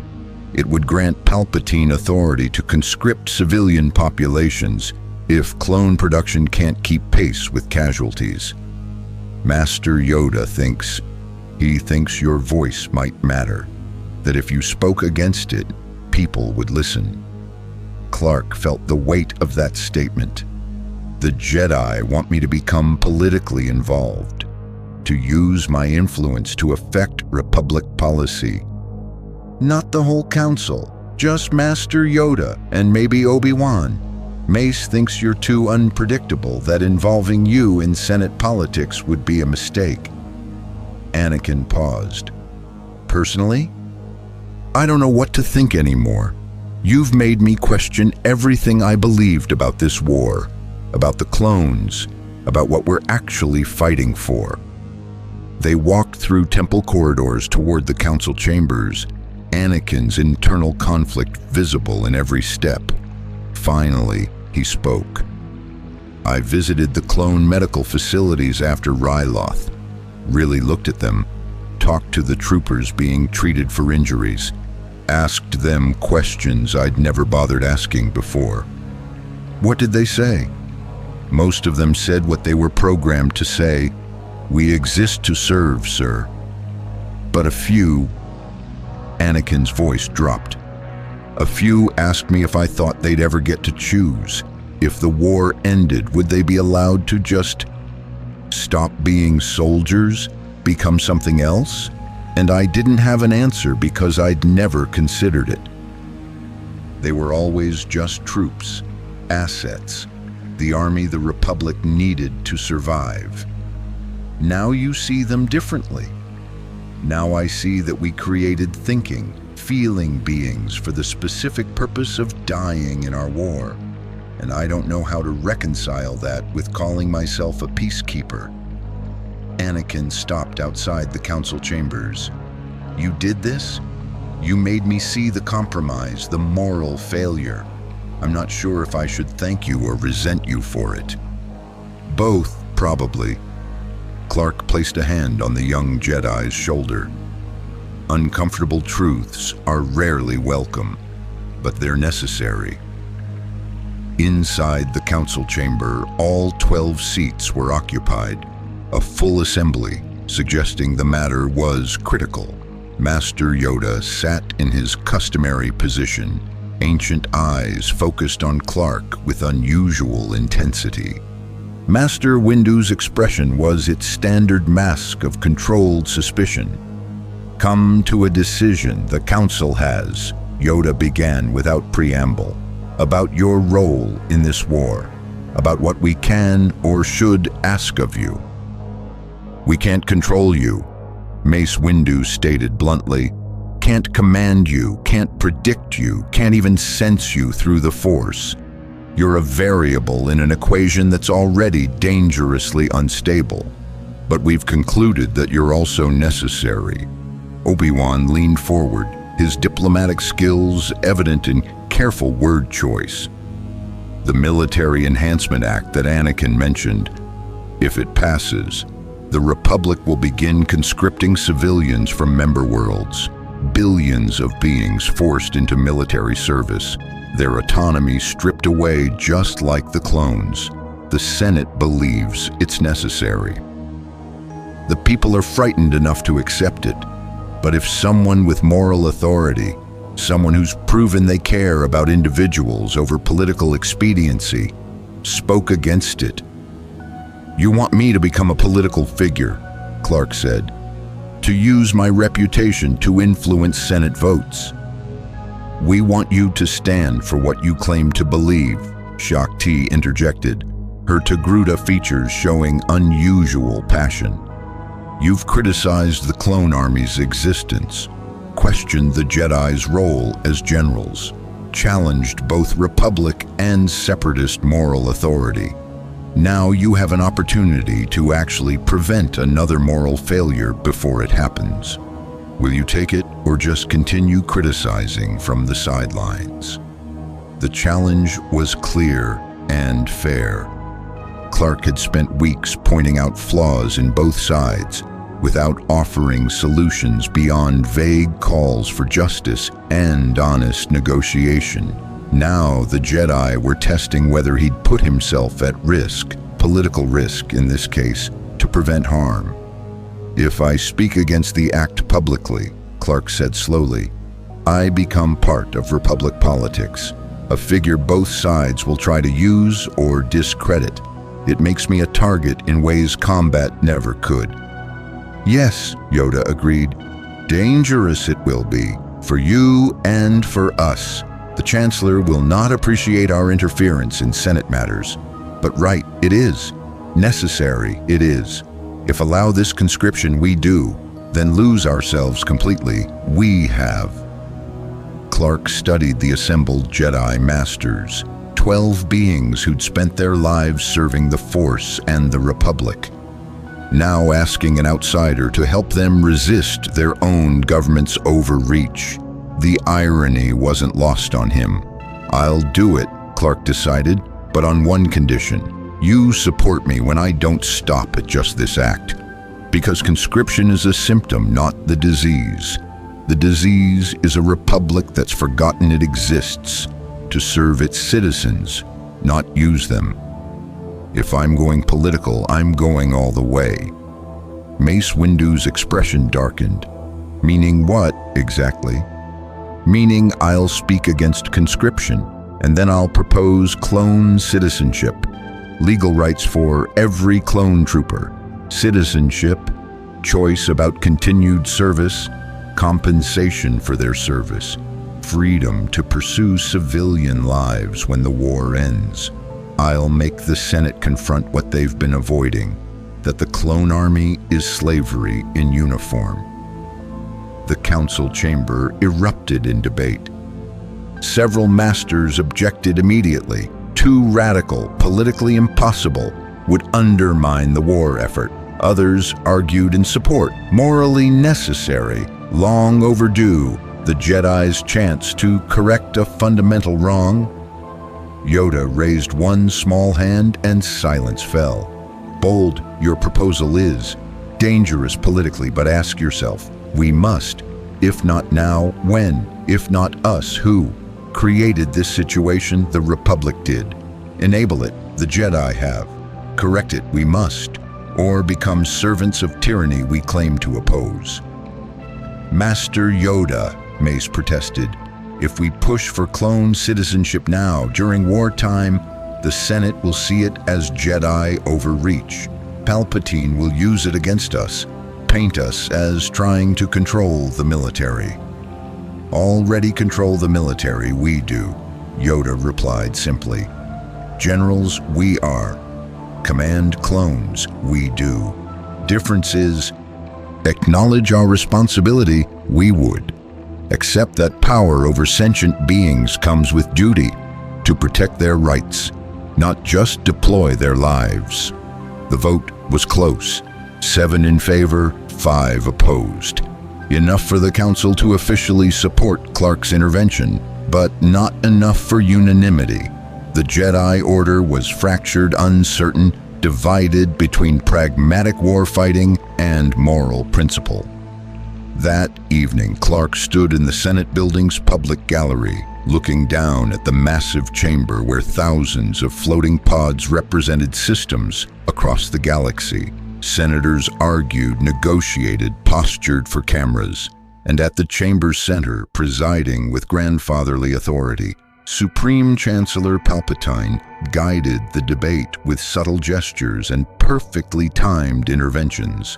Padme Amidala, senator from Naboo, voice of reason in an increasingly militaristic Senate, approached Clark with careful steps.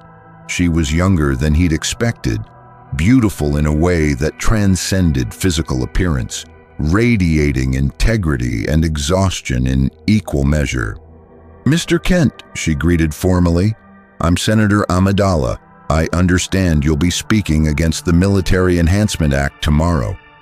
"That's the plan," Clark confirmed, "though I'm told my involvement might cause problems." "It will cause enormous problems." Padme's smile was slight and genuine. The Senate doesn't like outsiders, especially powerful outsiders, interfering in our deliberations. But some of us have been fighting this act quietly, and we're losing. Palpatine has enough votes to pass it. Your testimony might be enough to shift public opinion. Force fence-sitters to reconsider.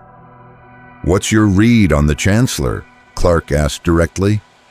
"Everyone talks about him like he's a benevolent grandfather figure, but I've met him and something feels off."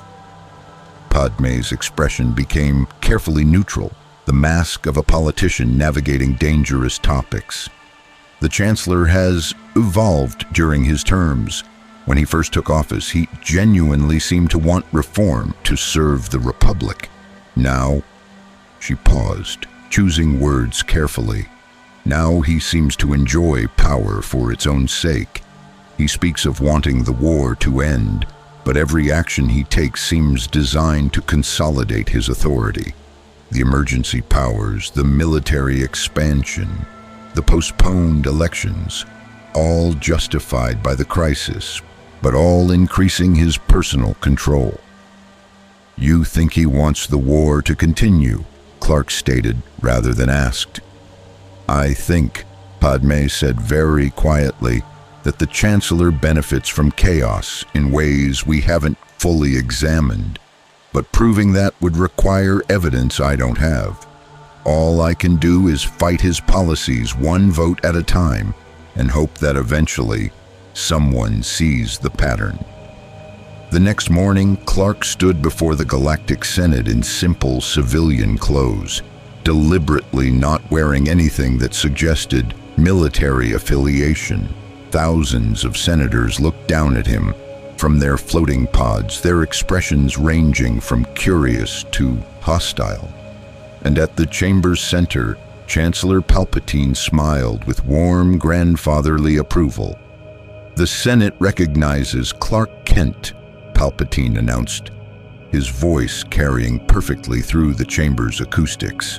"The being who's shown such remarkable courage in defending Republic worlds from separatist aggression.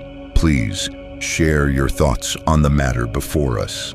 Clark approached the speaker's platform, aware that every word would be broadcast across the galaxy. "Senators, I'm not a politician or military strategist. I'm someone who believes in freedom, dignity, and the fundamental right of beings to choose their own path. That's why I'm here to speak against the Military Enhancement Act." Murmurs rippled through the chamber. Several senators' pods shifted position, maneuvering for better sightlines. You're debating whether to conscript civilian populations, Clark continued, to force beings into military service against their will, because clone production can't keep pace with casualties. But before you make that choice, I want you to consider what you're already doing. He activated a holographic display, images of clone troopers in training, on battlefields, in medical facilities. The Republic already has a conscript army. You call them volunteers, but the clones never chose to exist. They were created in laboratories, designed for loyalty, trained from artificial childhood to be soldiers. You didn't ask if they wanted this life. You just made them, used them, and accepted their deaths as necessary casualties. The chamber erupted in objections. Several senators demanded he be removed for insulting the clone army. Others shouted support. Palpatine raised his hands, calling for order with practiced authority. "Please, please," the Chancellor said smoothly. "Mr. Kent has been granted time to speak. Let him continue, even if his perspective is unconventional." Clark met Palpatine's eyes, seeing calculation behind the grandfatherly facade. Now you want to expand that system, force civilians into service because you've run out of manufactured soldiers. But here's what you're not asking. Why has the war consumed so many lives? Why are casualties so high? Why does this conflict keep escalating no matter how many battles the Republic wins? He pulled up battle statistics, casualty reports, strategic assessments. Look at the pattern. Every Republic victory creates conditions for separatist escalation. Every separatist defeat leads to new tactical developments that prolong the war. It's almost like both sides are being managed, kept in perfect balance so the war never actually ends. Now he had their attention. Even hostile senators leaned forward. Someone benefits from this endless conflict, Clark stated plainly. Someone gains power from the emergency measures, the military buildup, the centralization of authority that war justifies. I'm not accusing anyone specifically. I'm just pointing out that wars usually end when one side wins decisively or both sides negotiate peace. This war does neither, and that should concern you. Palpatine's expression never changed, but Clark's super hearing caught the Chancellor's heartbeat spike, just briefly, just enough to confirm suspicion. As for the Military Enhancement Act, Clark continued, I oppose it absolutely, not because I don't want the Republic to survive, but because forcing beings into military service violates the very freedoms you claim to defend. If you pass this act, you become the thing you're fighting against, a government that values control over liberty, victory over principle, power over the rights of its citizens. He paused, then delivered the statement he'd coordinated with Master Yoda.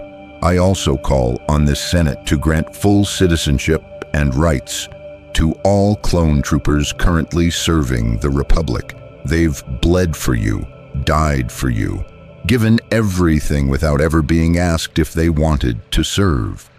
The least you can do is acknowledge their personhood, give them choice about their futures, and compensate them for service they never volunteered for.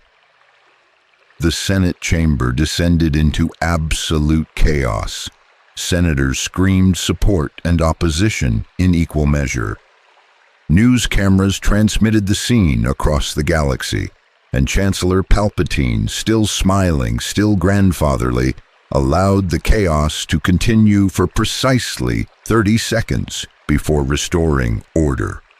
A passionate speech, Palpatine said, his voice carrying subtle disapproval beneath diplomatic words. Though I must note that Mr. Kent, while a valuable ally in military matters, is not a citizen of the Republic. His understanding of our political complexities is limited. Nevertheless, the Senate will consider his testimony as we deliberate. Clark descended from the speaker's platform, aware that he'd just made powerful enemies.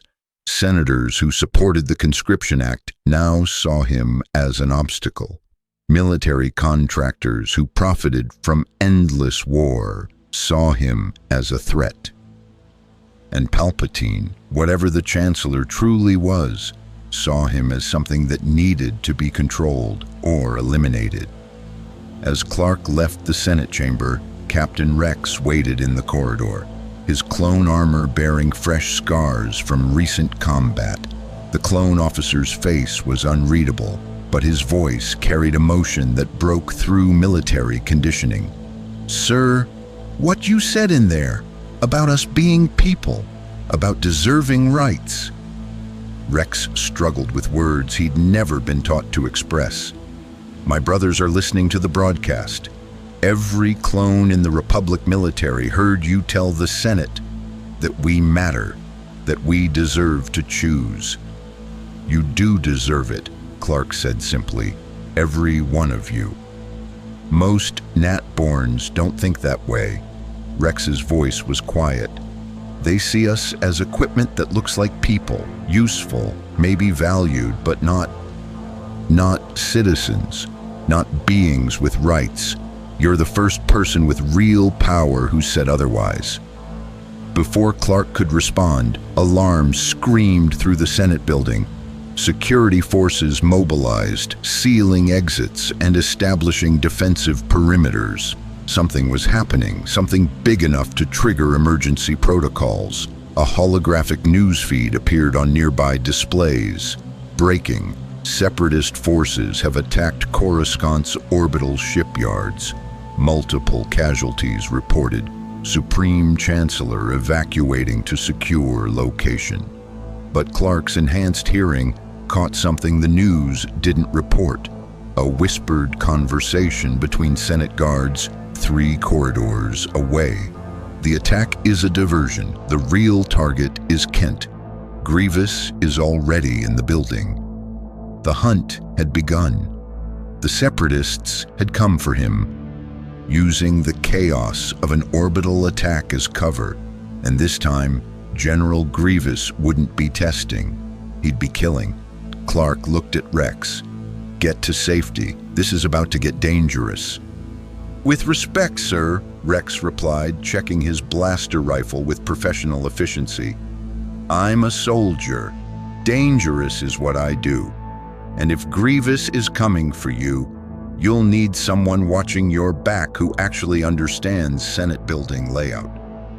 Together, the clone captain and the last son of Krypton prepared for a battle that would determine whether Clark Kent's vision of a better republic could survive contact with enemies who saw mercy as weakness and principles as exploitable flaws. In the shadows of the Senate building's maintenance levels, General Grievous ignited 4 lightsabers, their combined glow illuminating a mechanical smile. Red sun radiation emitters activated around him, creating a field that would neutralize Kryptonian powers. "Come, Kent," Grievous rasped to the empty darkness. "Let us see if your moral certainty can defeat Separatist steel." The Senate building's maintenance levels were a maze of service corridors, power conduits, and structural supports. Infrastructure that kept the galaxy's political heart functioning, hidden from the polished chambers above. Clark moved through them with Rex at his side, his enhanced senses mapping the entire complex while tracking Grievous's position through sound and heat signatures. "He's 3 levels down," Clark reported, his X-ray vision penetrating durasteel and permacrete. Moving methodically, setting up radiation emitters at key choke points. "He's not hunting, he's herding us toward a kill zone." Rex studied his tactical datapad, overlaying Clark's information with building schematics. "If he's using red sun tech, he'll want confined spaces where you can't retreat to normal sunlight." The central reactor chamber would be perfect, enclosed, reinforced, and deep enough that the radiation field would have maximum effect. "Then that's where we go," Clark said, "but on our terms, not his. Sir, with respect, if Grievous has prepared this ambush specifically to counter your abilities, walking into it seems tactically unsound." Clark smiled slightly. "I've been under red sun radiation before. On Ryloth, remember? I'm weaker but not helpless. And Grievous is expecting the invulnerable Kryptonian who relies on raw power. He's not expecting someone who can adapt."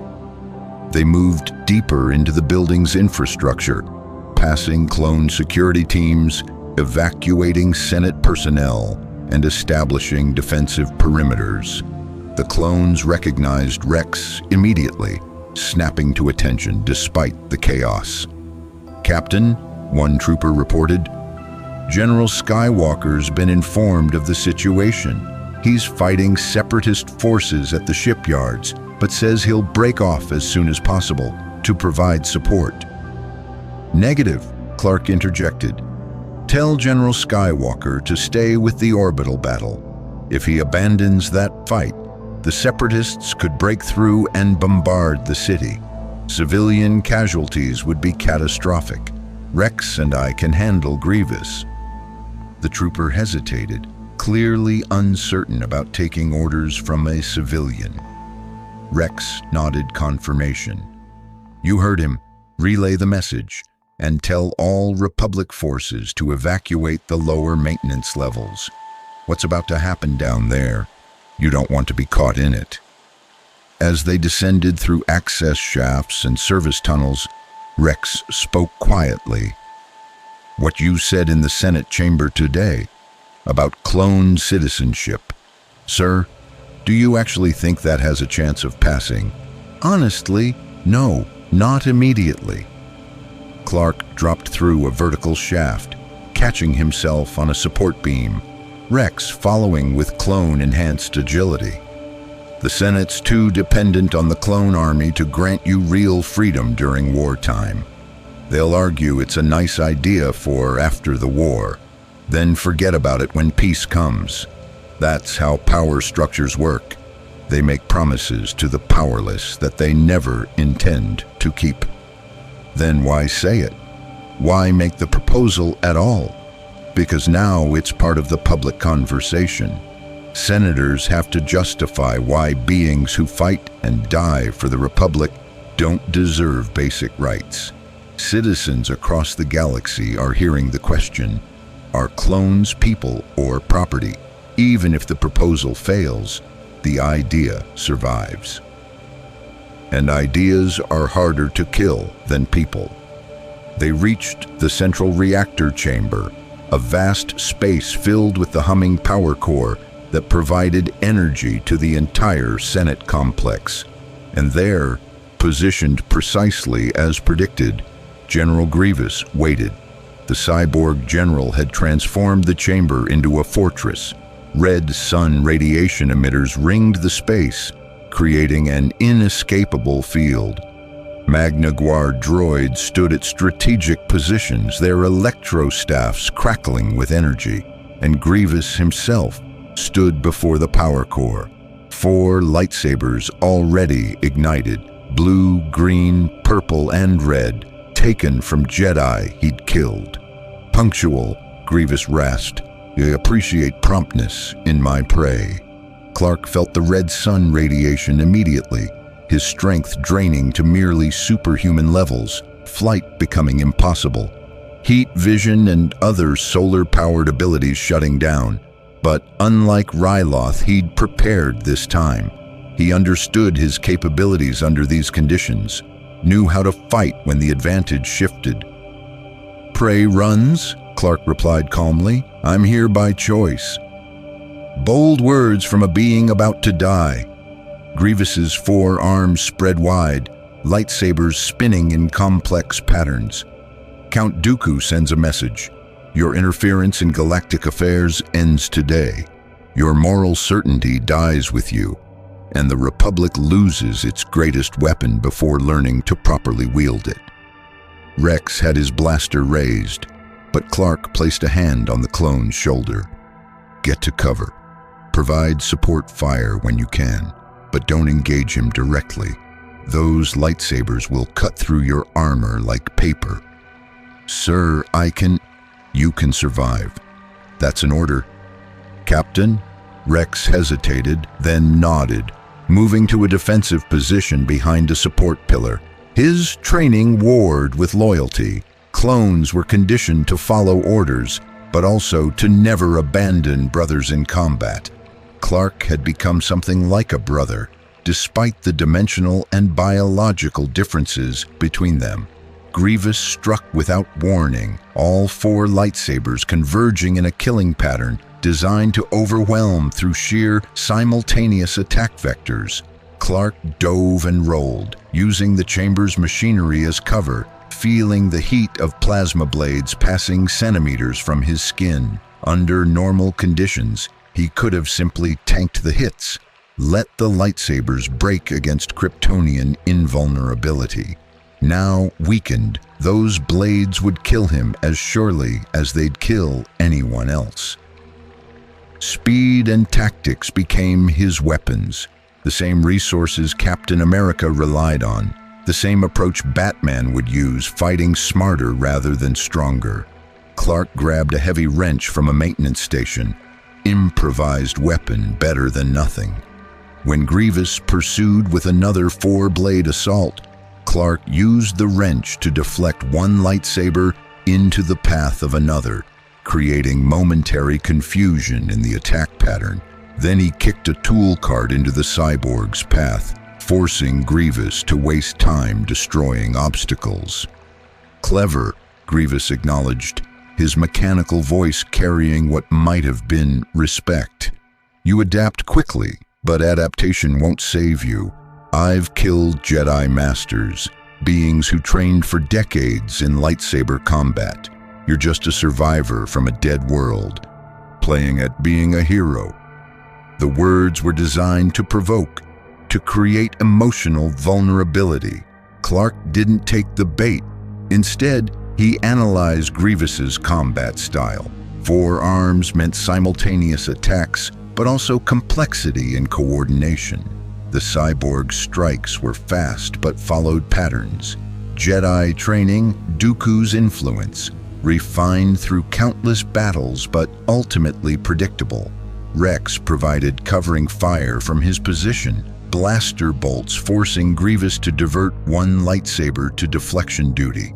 It wasn't enough to wound the cyborg. Grievous's armor and combat protocols were too sophisticated, but it created openings, opportunities. Clark exploited one such opening, closing distance and striking Grievous's knee joint with the wrench. The impact should have shattered metal. Under normal strength it would have. Weakened, it only dented the joint, but denting was enough. Grievous's next movement showed slightly reduced mobility in that leg. You're targeting my mechanical components, Grievous observed, his optical sensors brightening with tactical analysis. Intelligent, but I've faced such tactics before. The cyborg changed strategies, using his superior mechanical endurance to overwhelm through sustained assault. 4 lightsabers became a wall of plasma, driving Clark backward toward the radiation emitter's strongest concentration. Grievous was hurting him again, forcing him into the kill zone where even residual Kryptonian durability would fail. Clark saw the trap closing and made a choice that relied on pure calculation rather than superhuman ability. He threw the wrench, not at Grievous, but at one of the radiation emitters. The improvised projectile struck the device's control panel, shorting it out. The red sun field flickered, creating a momentary gap. Immediately, yellow sunlight from the chamber's high windows flooded that section. Clark felt solar energy absorption resume. Not enough to restore full power, too brief, but enough to regenerate. He moved into the sunlight patch, letting his cells drink stellar radiation for the precious seconds before Grievous could compensate. "Magna Guards," Grievous commanded. "Destroy the remaining windows. Eliminate all natural light sources." The elite battle droids moved with mechanical precision, their electro-staffs smashing transparent steel and sealing the chamber in artificial darkness. But Clark had gained what he needed, a few seconds of recharge, enough to heal the minor injuries he'd sustained. Enough to restore strength to fight-capable levels, if not full Kryptonian capacity. The battle shifted.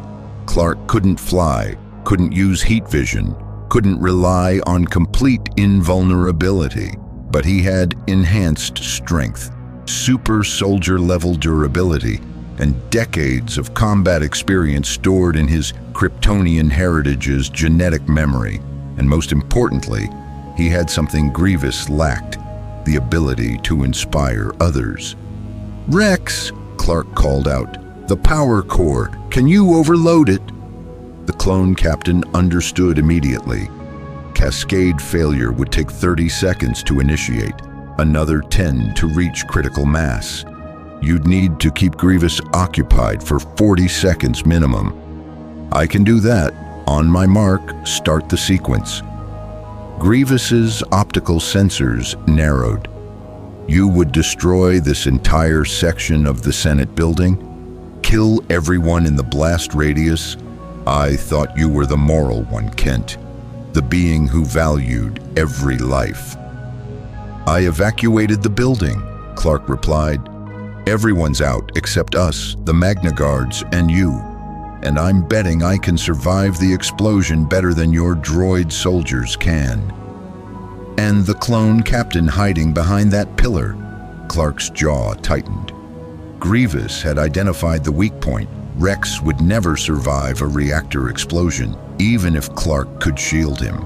The cyborg was calling his bluff, forcing him to choose between tactical advantage and protecting a single clone trooper. But Rex made the choice himself. "Initiating core overload," the clone captain announced, his hands flying across the reactor's control panel. 40 seconds and counting, sir. Suggest you finish your business with Grievous quickly." "You fool!" Grievous snarled, his attention splitting between Clark and Rex. "You've just murdered yourself for a being who isn't even from this galaxy." "He's from this galaxy now," Rex replied calmly, still working the controls. "And unlike most people, he actually gives a damn whether clones live or die. That's worth 40 seconds of my life." The statement hit Clark with unexpected emotional weight. Rex wasn't just following orders, he was choosing. Making a decision based on values and loyalty rather than programming. Proving through action that clones were more than manufactured soldiers, that they possessed the capacity for sacrifice based on principle rather than conditioning. 35 seconds. Clark charged Grievous with everything he had left. The cyborg general met the assault with all 4 lightsabers, their duel becoming a whirlwind of plasma and desperate speed. Clark used environmental features, support pillars, machinery, debris, as improvised weapons and shields. Grievous's mechanical body allowed impossible flexibility, but also created vulnerabilities in joint systems and exposed circuitry. 30 seconds. A lightsaber grazed Clark's arm, burning through weakened Kryptonian skin. He ignored the pain, grabbed one of Grievous's mechanical arms, and pulled with all his diminished strength. Metal groaned, servos whined in protest, and the arm separated from the cyborg's torso with a shower of sparks. Grievous screamed, not in pain but fury at the damage. His remaining 3 arms attacked with increased ferocity, abandoning precision for overwhelming aggression. 25 seconds. "Sir," Rex called out. "You need to get clear. Once this reaches critical mass, nothing in this chamber survives except you." "Not leaving without you, Captain." Clark ducked under a lightsaber strike, swept Grievous's damaged leg, sent the cyborg stumbling. "We evacuate together or not at all." 20 seconds. Grievous recovered quickly, his remaining 3 lightsabers forming a defensive pattern. How noble, how stupid. You could escape, let your principles live another day. Instead, you'll die for a clone who was bred to be expendable. "He's not expendable to me," Clark said simply. 15 seconds. The Magna Guards converged, recognizing that Grievous alone couldn't finish the kill before reactor failure. Their electrostaffs crackled with energy designed to disrupt electrical systems, potentially lethal to Clark's nervous system, even in his enhanced state. Clark fought them all. Cyborg general and elite droids. Weakened powers against superior numbers, buying time he didn't have for a clone captain who'd chosen loyalty over survival. 10 seconds. A Magna Guard's electrostaff struck Clark's shoulder. Electricity coursed through him, paralyzing enhanced muscles, dropping him to one knee. Grievous raised a lightsaber for the killing blow. 5 seconds. Rex abandoned the control panel and fired his blaster, not at Grievous, but at the reactor core itself. The shot struck a critical junction, accelerating the cascade failure. The core began to glow with catastrophic overload, and Rex ran toward Clark's position. 3 seconds. Clark surged upward despite paralysis, grabbed Rex with one arm and Grievous with the other. The cyborg general struggled, lightsabers cutting into Clark's back, but Clark held on through sheer determination. 2 seconds. He threw both of them, Rex toward the chamber's emergency blast doors, Grievous in the opposite direction into the heart of the failing reactor. 1 second. Clark dove for the blast doors as the reactor achieved critical mass. 0. The explosion was cataclysmic, energy that powered an entire Senate building releasing in milliseconds, converting matter to plasma, creating a miniature star in the heart of Coruscant's political center. The blast wave struck Clark from behind, searing through weakened Kryptonian tissue, burning away clothing and skin, cooking muscle and bone. Under full solar power, he would have walked through it unharmed. Weakened by red sun radiation, he barely survived. Clark crashed through the blast doors, which Rex had managed to seal remotely, and into the maintenance corridor beyond. His body was charred, smoking, damaged at cellular levels. He could hear his own heartbeat slowing, Kryptonian healing factors struggling to keep pace with catastrophic injury. Rex was beside him immediately, his clone medical training taking over. "Stay with me, sir. Medical teams are en route. You're going to make it." "Grievous," Clark managed through burned vocal cords. "Gone. Nothing survives that explosion." Rex worked frantically, applying emergency sealant to the worst burns.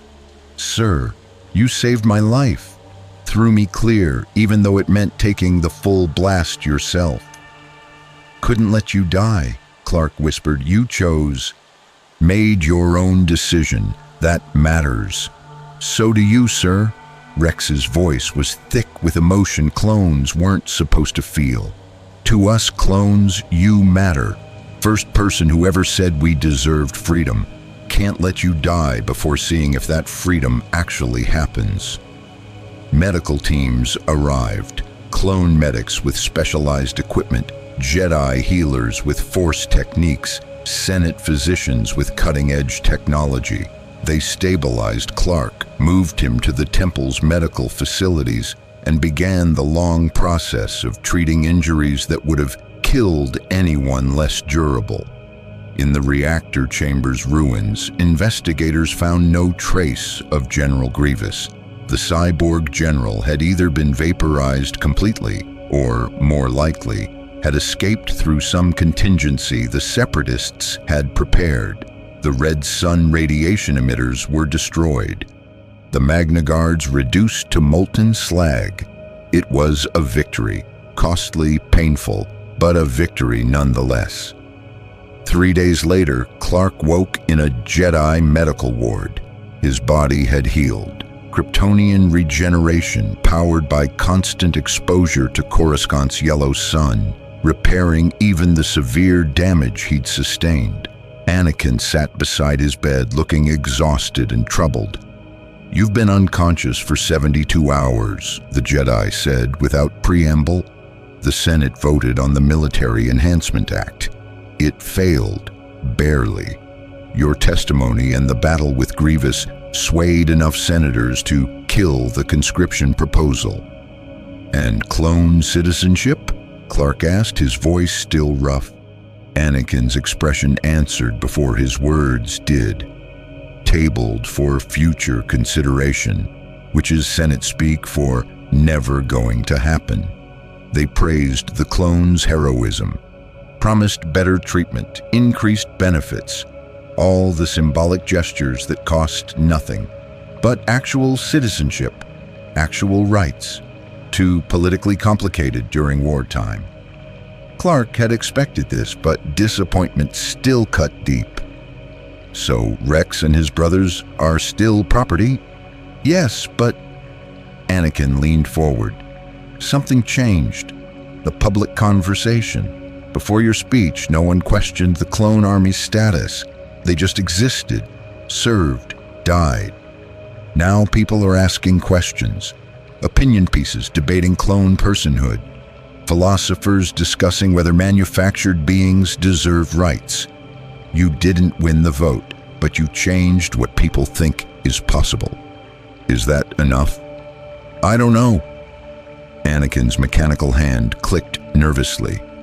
"But it's more than existed before you arrived. And Rex, he's become something of a symbol. The clone captain who chose to help you, even at risk to his own life. Other clones are talking about it.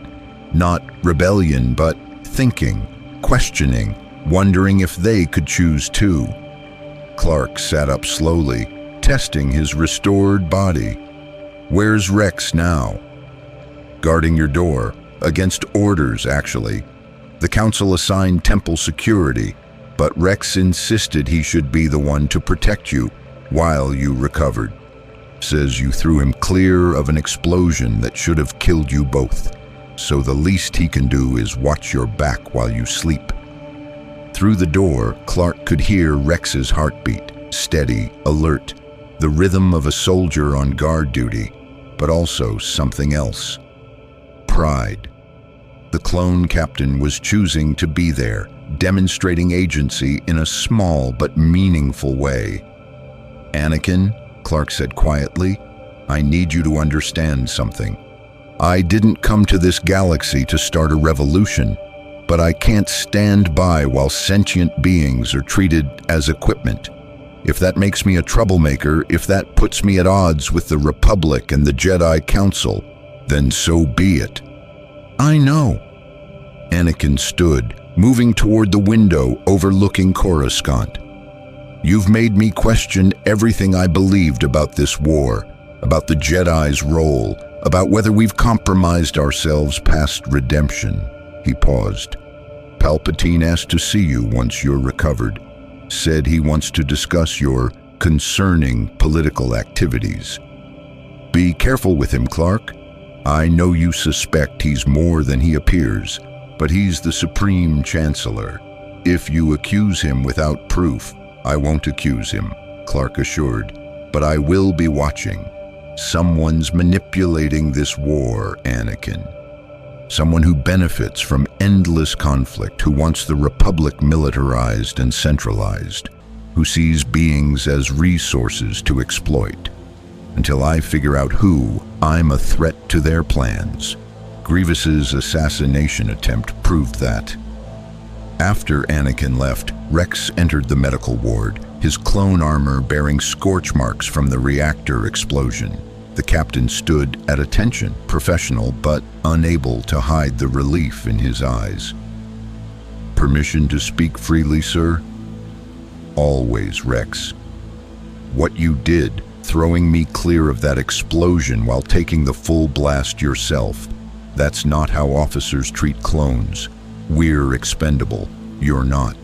Tactically, you should have saved yourself." "Tactically," Clark replied, "a galaxy that measures people's worth by their utility has already lost what makes it worth defending. You're not expendable, Rex. None of your brothers are, and someday the Republic will recognize that." "You really believe that, don't you? That we can be free?"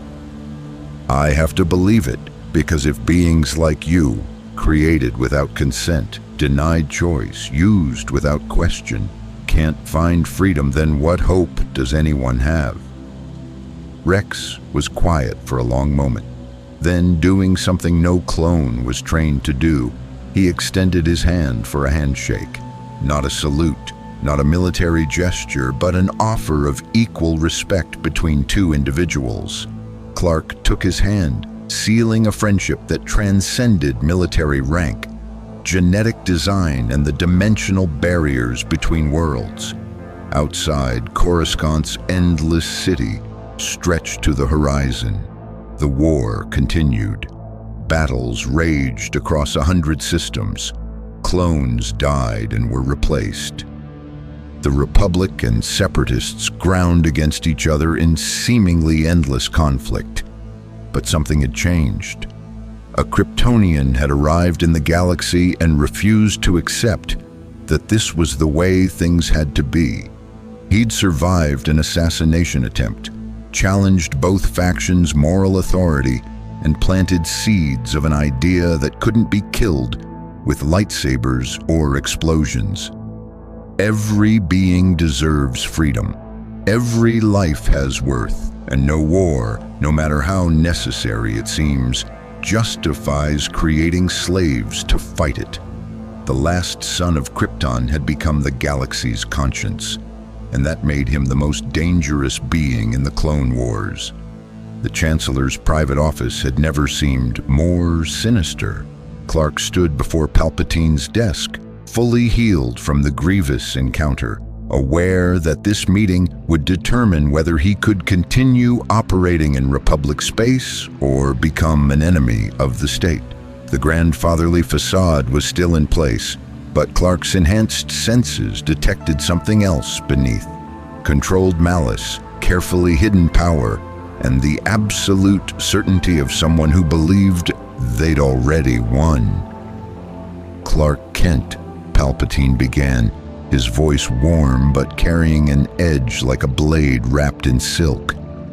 "You've caused quite a stir in my Senate, speeches about clone citizenship, public challenges to military policy, and then, of course, nearly destroying an entire section of the Senate building fighting General Grievous."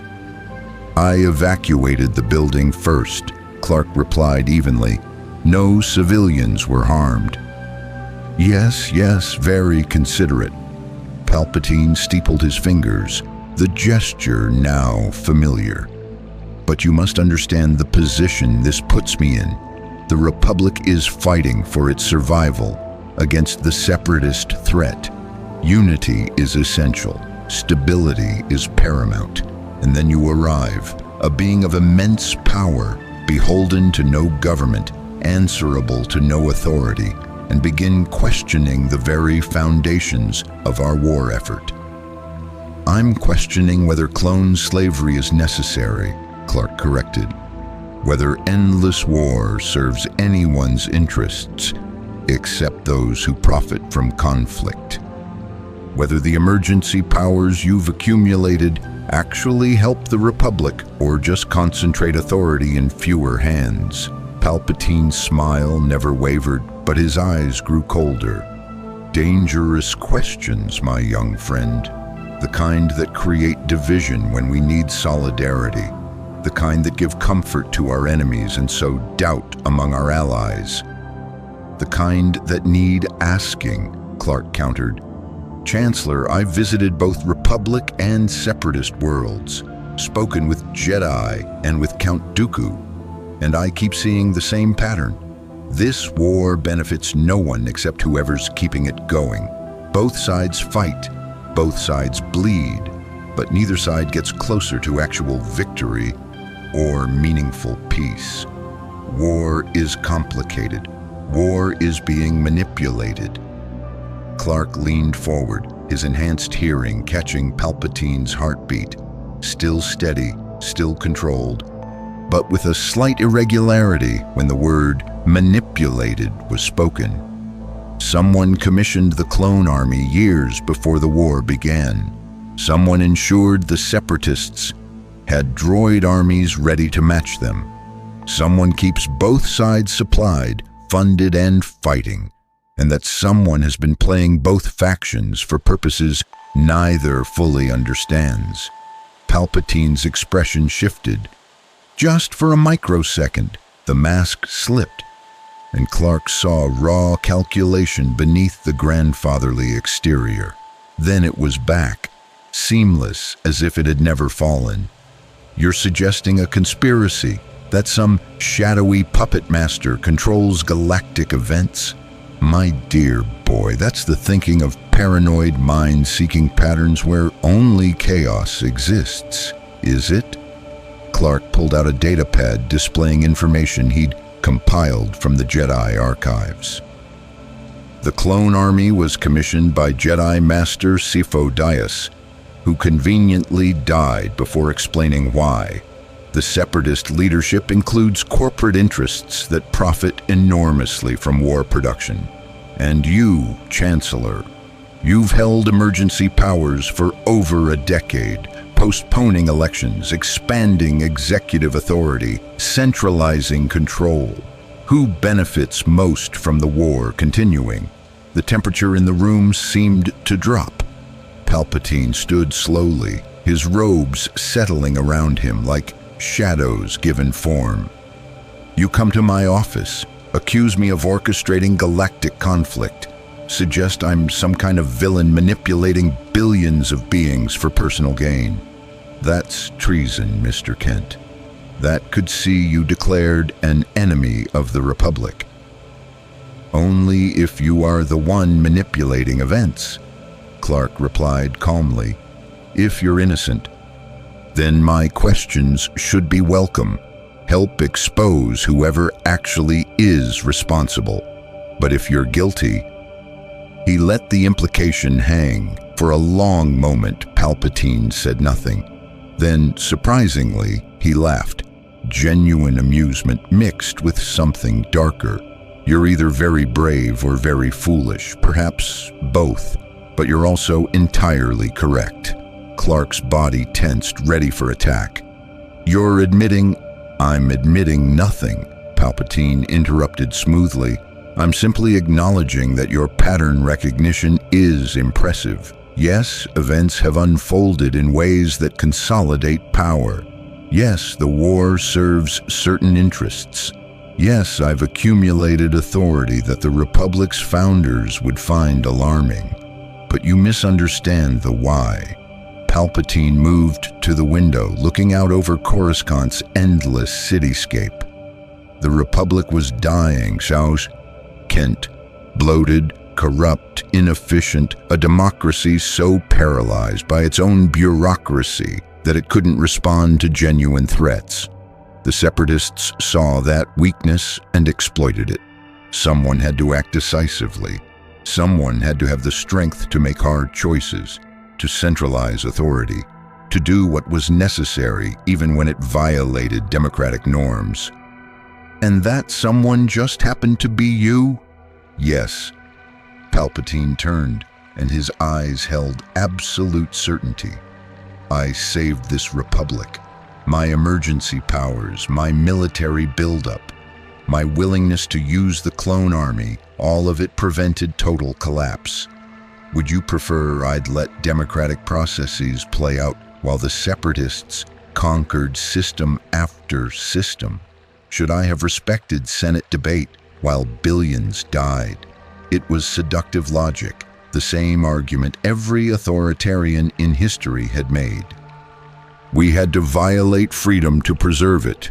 We had to concentrate power to protect democracy. We had to become what we fought against in order to survive. There's always another choice, Clark said. You could have addressed the separatists' legitimate grievances, reformed the corruption that drove them to secede, negotiated peace instead of prosecuting war. Peace, Palpatine's voice hardened, with terrorists who bombed civilian centers, with corporate interests that enslaved entire populations, with a fallen Jedi leading them toward darkness. No, Kent. Some enemies must be defeated, not negotiated with. That's the harsh reality you refuse to accept. And the clones. They're necessary casualties in your harsh reality. They're soldiers. They serve and die with honor, just like volunteers would. The only difference is they were created for the role rather than choosing it, which actually makes them more efficient, more loyal, more suited to the task. Clark felt disgust rising. You hear yourself, right? You're describing sentient beings as manufactured equipment. I'm describing reality as it is, not as you wish it to be. Palpatine returned to his desk, his demeanor shifting back to grandfatherly concern. You're an idealist, Clark. It's admirable in its way, but idealism without pragmatism is just self-righteous paralysis. The galaxy doesn't reward moral purity. It rewards those willing to make difficult choices and live with the consequences. Is that what you tell yourself? Clark asked quietly. That you're making difficult choices for the greater good? Or do you know exactly what you're doing?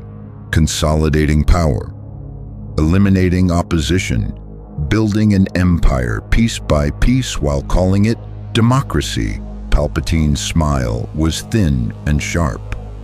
What I'm doing, my young friend, is ensuring survival. The Jedi are blind to the threats facing this galaxy. The Senate is paralyzed by competing interests. Only strong leadership, centralized, decisive, willing to use power effectively, can navigate the challenges ahead. Strong leadership is just another phrase for dictatorship, is it?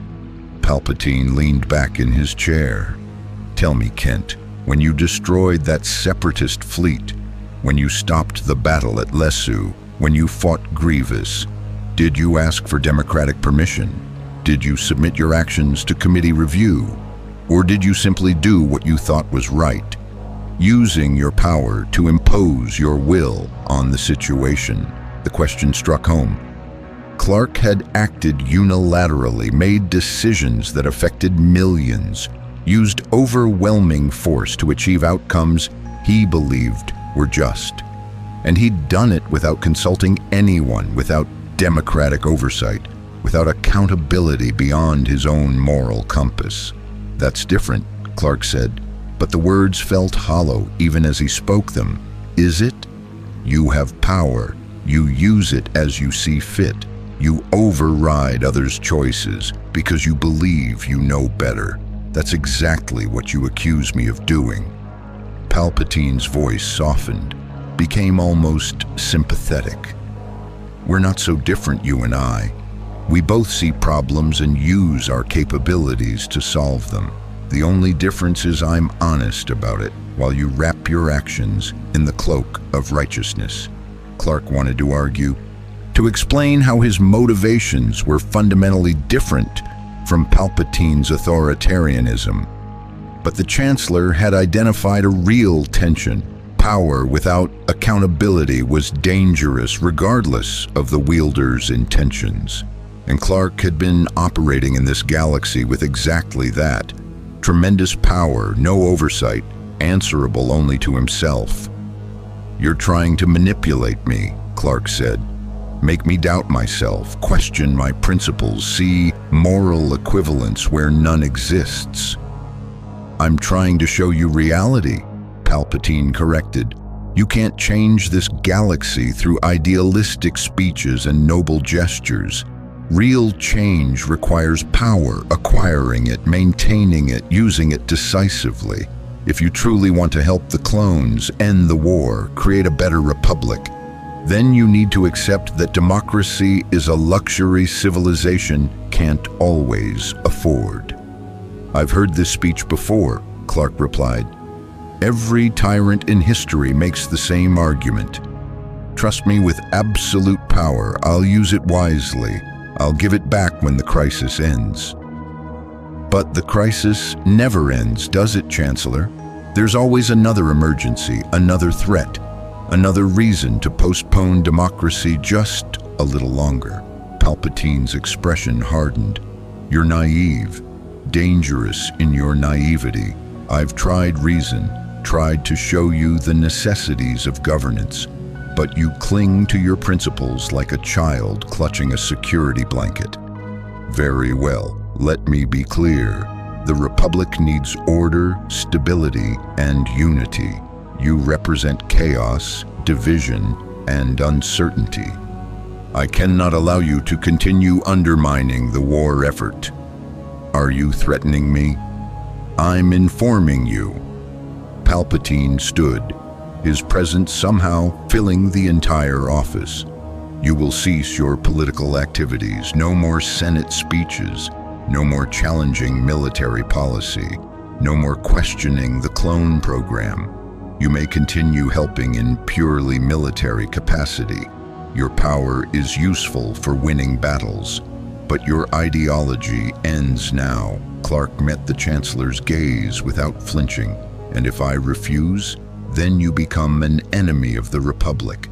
I'll declare you a separatist sympathizer, a dangerous alien threat, a being whose unchecked power represents an existential risk to galactic stability.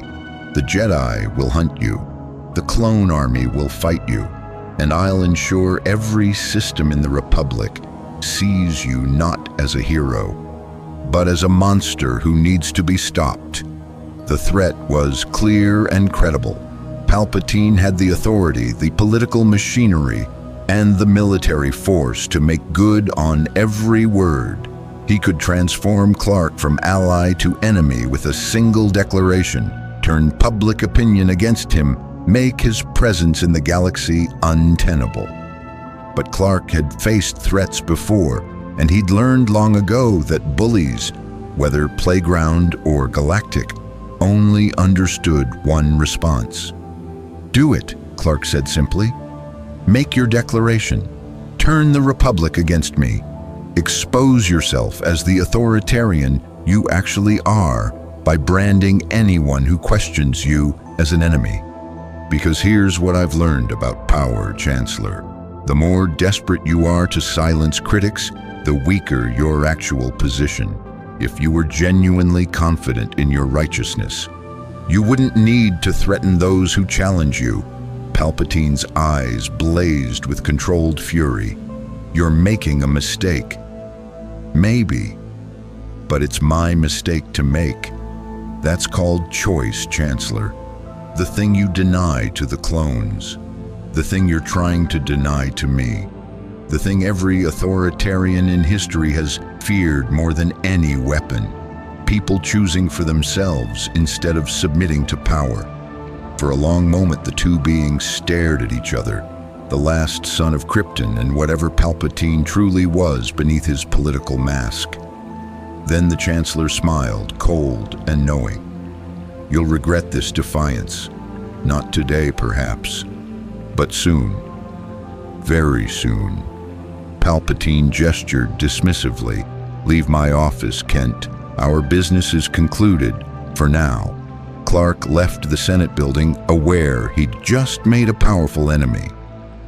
But he also left with clarity. Palpatine was exactly what Clark suspected, a manipulator orchestrating events for personal gain, hiding authoritarianism behind democratic rhetoric, willing to sacrifice millions to achieve his vision of order.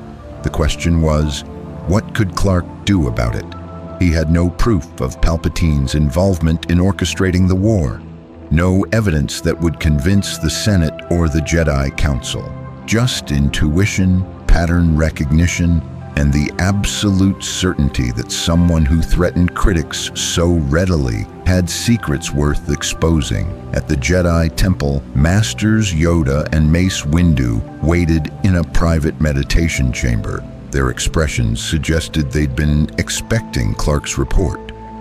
"Met with the Chancellor you did," Yoda stated. "Enlightening, was it?"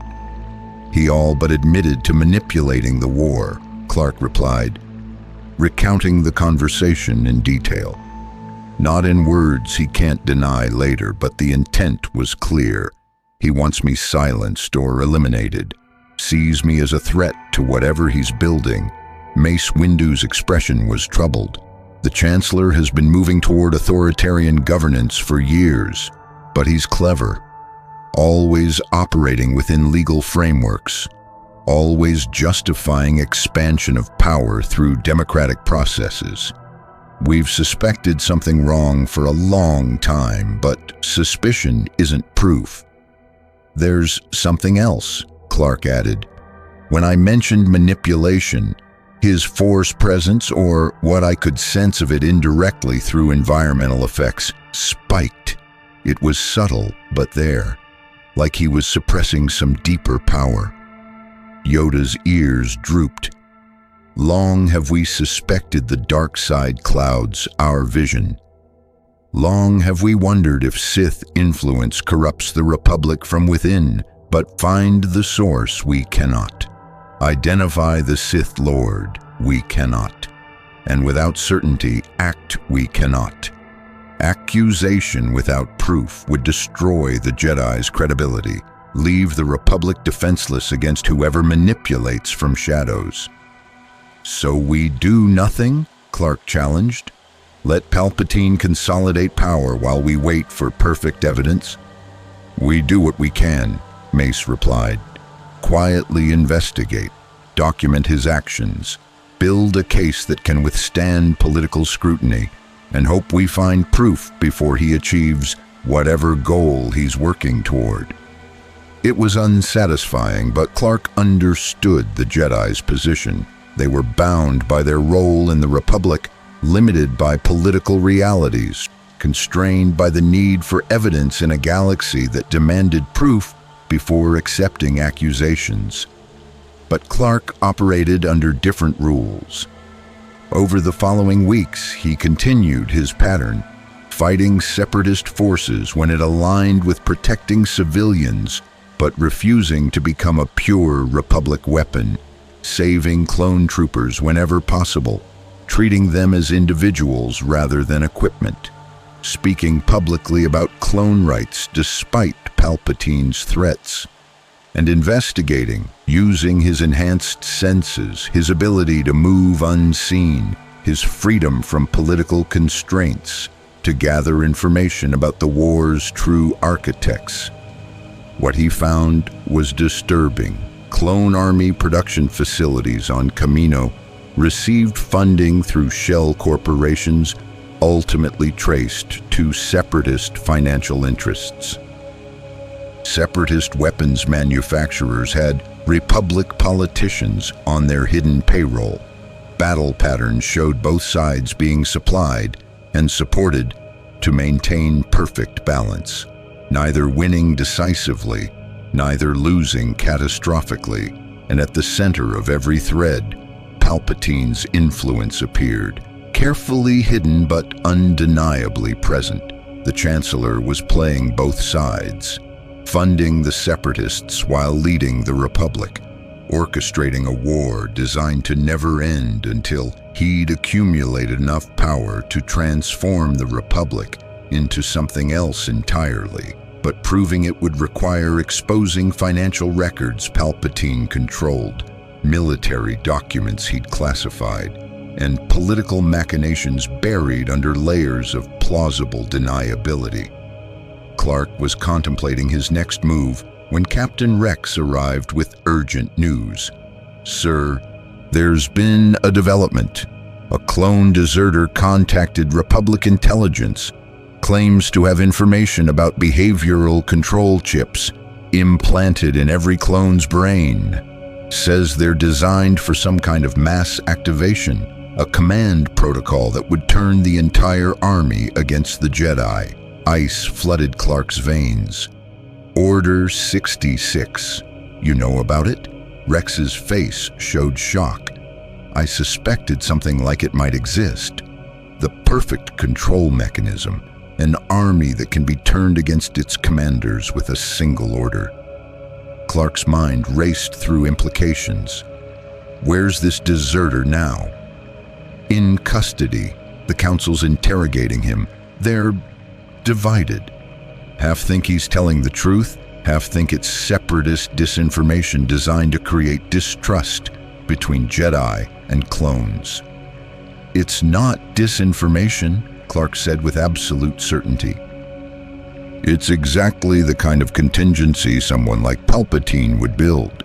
Create the Jedi's loyal army, embed control mechanisms, wait until the perfect moment to activate them. One command, and the entire clone force becomes an assassination squad targeting the beings they served. They rushed to the temple, where the Council was indeed divided. The deserter, a clone designated CT-5555 called Fives by his brothers, sat in a detention cell, his eyes haunted by knowledge that had cost him everything. The chips are real, Fives insisted, his voice breaking with desperation. I've seen mine, had it removed. Every clone has one, implanted during development on Kamino. We're told they're to prevent aberrant behavior, but I accessed restricted files. They're behavioral control devices, designed to override our free will, make us execute specific orders regardless of our own judgment. Proof? Mace Windu demanded. Medical scans, documentation? Destroyed or classified, Fives replied. Whoever's behind this has covered their tracks perfectly. But I swear on my brothers' lives, the chips exist. And when they're activated, we'll kill you, all of you. We won't want to, won't choose to, but we'll do it anyway.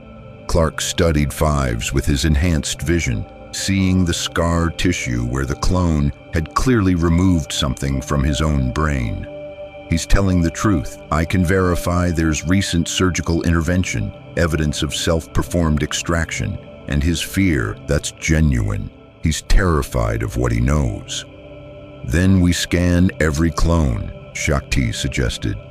Medical examinations, find these chips, remove them. Can't be done, Fives interrupted. Not without alerting whoever's in control. The chips are monitored. Any mass removal would trigger the activation protocol early. We'd be executing you before you could save half the army. The council chamber fell silent. Trapped, if the chips existed as described, the Jedi's entire military force was a weapon pointed at their own heads. And if they tried to disarm that weapon, they'd trigger its firing. Clark saw the strategic genius of it and the cruelty. Create beings programmed to be loyal, train them to love and respect their Jedi commanders, then embed mechanisms to turn that loyalty into murder at a single command. The clones would be victims and executioners simultaneously, their agency stolen at the most fundamental level. We need to go to the Senate, Obi-Wan said. Present this information to the Chancellor. Demand an investigation into the Kaminoans' cloning procedures. The Chancellor already knows, Clark interrupted. He has to. This level of conspiracy requires his authorization, his protection. Going to Palpatine with this information is like asking the wolf to investigate missing sheep. Then what do you suggest? Mace challenged. We can't verify the chips without triggering them. Can't remove them en masse without exposing our intentions. Can't trust the Chancellor but can't prove his involvement. We're paralyzed. Clark looked at Fives. One clone brave enough to mutilate himself discovering the truth, desperate enough to risk everything warning those he was programmed to kill. And suddenly the path forward became clear. We don't go to Palpatine, we go public. Tell the galaxy what's been done to the clones. Expose the chips, the control mechanisms, the betrayal embedded in every clone trooper's brain. Force the issue into the open where Palpatine can't hide it.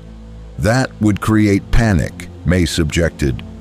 Destroy trust in the clone army, potentially trigger the very massacre we're trying to prevent. Or it creates pressure Palpatine can't resist, Clark countered. Right now, he controls the narrative. But if the truth gets out, if clone troopers learn they're all carrying brain control chips, if the public realizes their army can be turned into an assassination force, Palpatine loses control of the situation. He'd have to either remove the chips publicly or expose himself by defending them. Yoda's eyes opened fully, focusing on Clark with sudden intensity. Risky this plan is, could trigger chaos, could begin the very purge we seek to prevent.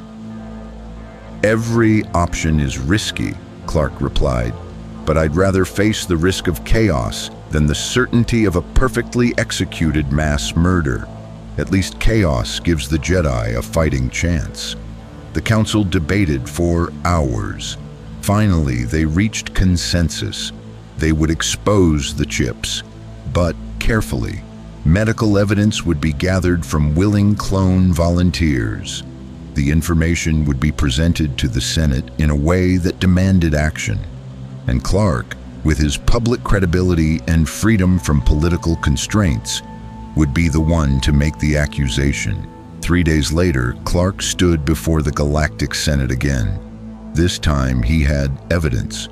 Brain scans from Fives and 2 other clones who'd volunteered for examination. Kaminoan medical records accessed through Jedi intelligence networks. And testimony from clone soldiers willing to risk everything to expose the truth. Senators, Clark began, I'm here to inform you of the greatest betrayal in Republic history. Every clone trooper serving in the Grand Army has a behavioral control chip implanted in their brain. These chips are designed to override free will, force the execution of specific commands, and, most critically, can be activated remotely to turn the entire clone force against the Jedi Order in a coordinated assassination protocol designated Order 66. The Senate erupted in chaos. Senators screamed questions, accusations, demands for proof. And at the chamber's center, Supreme Chancellor Palpatine sat very still, his expression carefully controlled, his eyes promising retribution. Clark had just declared war on the hidden Sith Lord controlling the Republic. And there was no turning back. The revelation of the behavioral chips shook the galaxy to its foundations. Clone troopers across hundreds of systems demanded medical examinations. The Kaminoans were brought before Senate tribunals, and Chancellor Palpatine, for the first time in his long political career, found himself on the defensive. The chips were real. The evidence was irrefutable. And while Palpatine claimed ignorance, blamed the Kaminoans for unauthorized safeguards, promised immediate investigation and corrective action, the damage to his carefully constructed plans was catastrophic. Order 66 couldn't be executed, not with the galaxy watching, waiting, demanding transparency. The clone army began the slow process of chip removal, supervised by Jedi healers and independent medical teams. It would take months, perhaps years, to complete. But every chip removed was another clone granted true agency, another soldier given the freedom to choose. Clark Kent stood on the Jedi Temple balcony, watching Coruscant's sunset paint the endless city in gold and shadow. Beside him, Captain Rex wore civilian clothes for the first time in his life, his chip removed, his service completed by choice rather than obligation, his future his own to determine. "You did it," Rex said quietly. "You actually freed us." "You freed yourselves," Clark corrected. "Fives discovered the truth. You and your brothers chose to expose it. I just amplified your voices loud enough that the galaxy had to listen." And Palpatine, still Chancellor, still dangerous, still playing games I don't fully understand. Clark's enhanced vision caught movement in the Senate district, Palpatine's shuttle departing for his private residence, the Supreme Chancellor retreating to plot his next move. I cost him Order 66, but I didn't defeat him. Whatever he's building, whoever he truly is, that battle's just beginning. Rex nodded slowly. Then we fight it together. The clones who are staying in service, the ones retiring to civilian life, all of us. We owe you.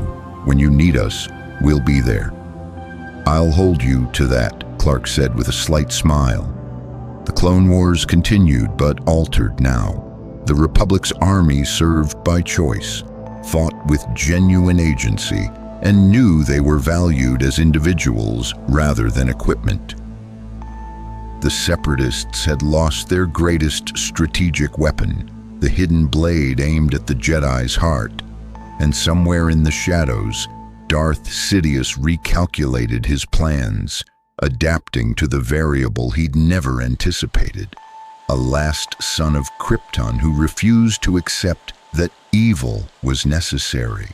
Clark Kent had come to a galaxy at war carrying the moral certainty of Kansas farmers and the power to move planets.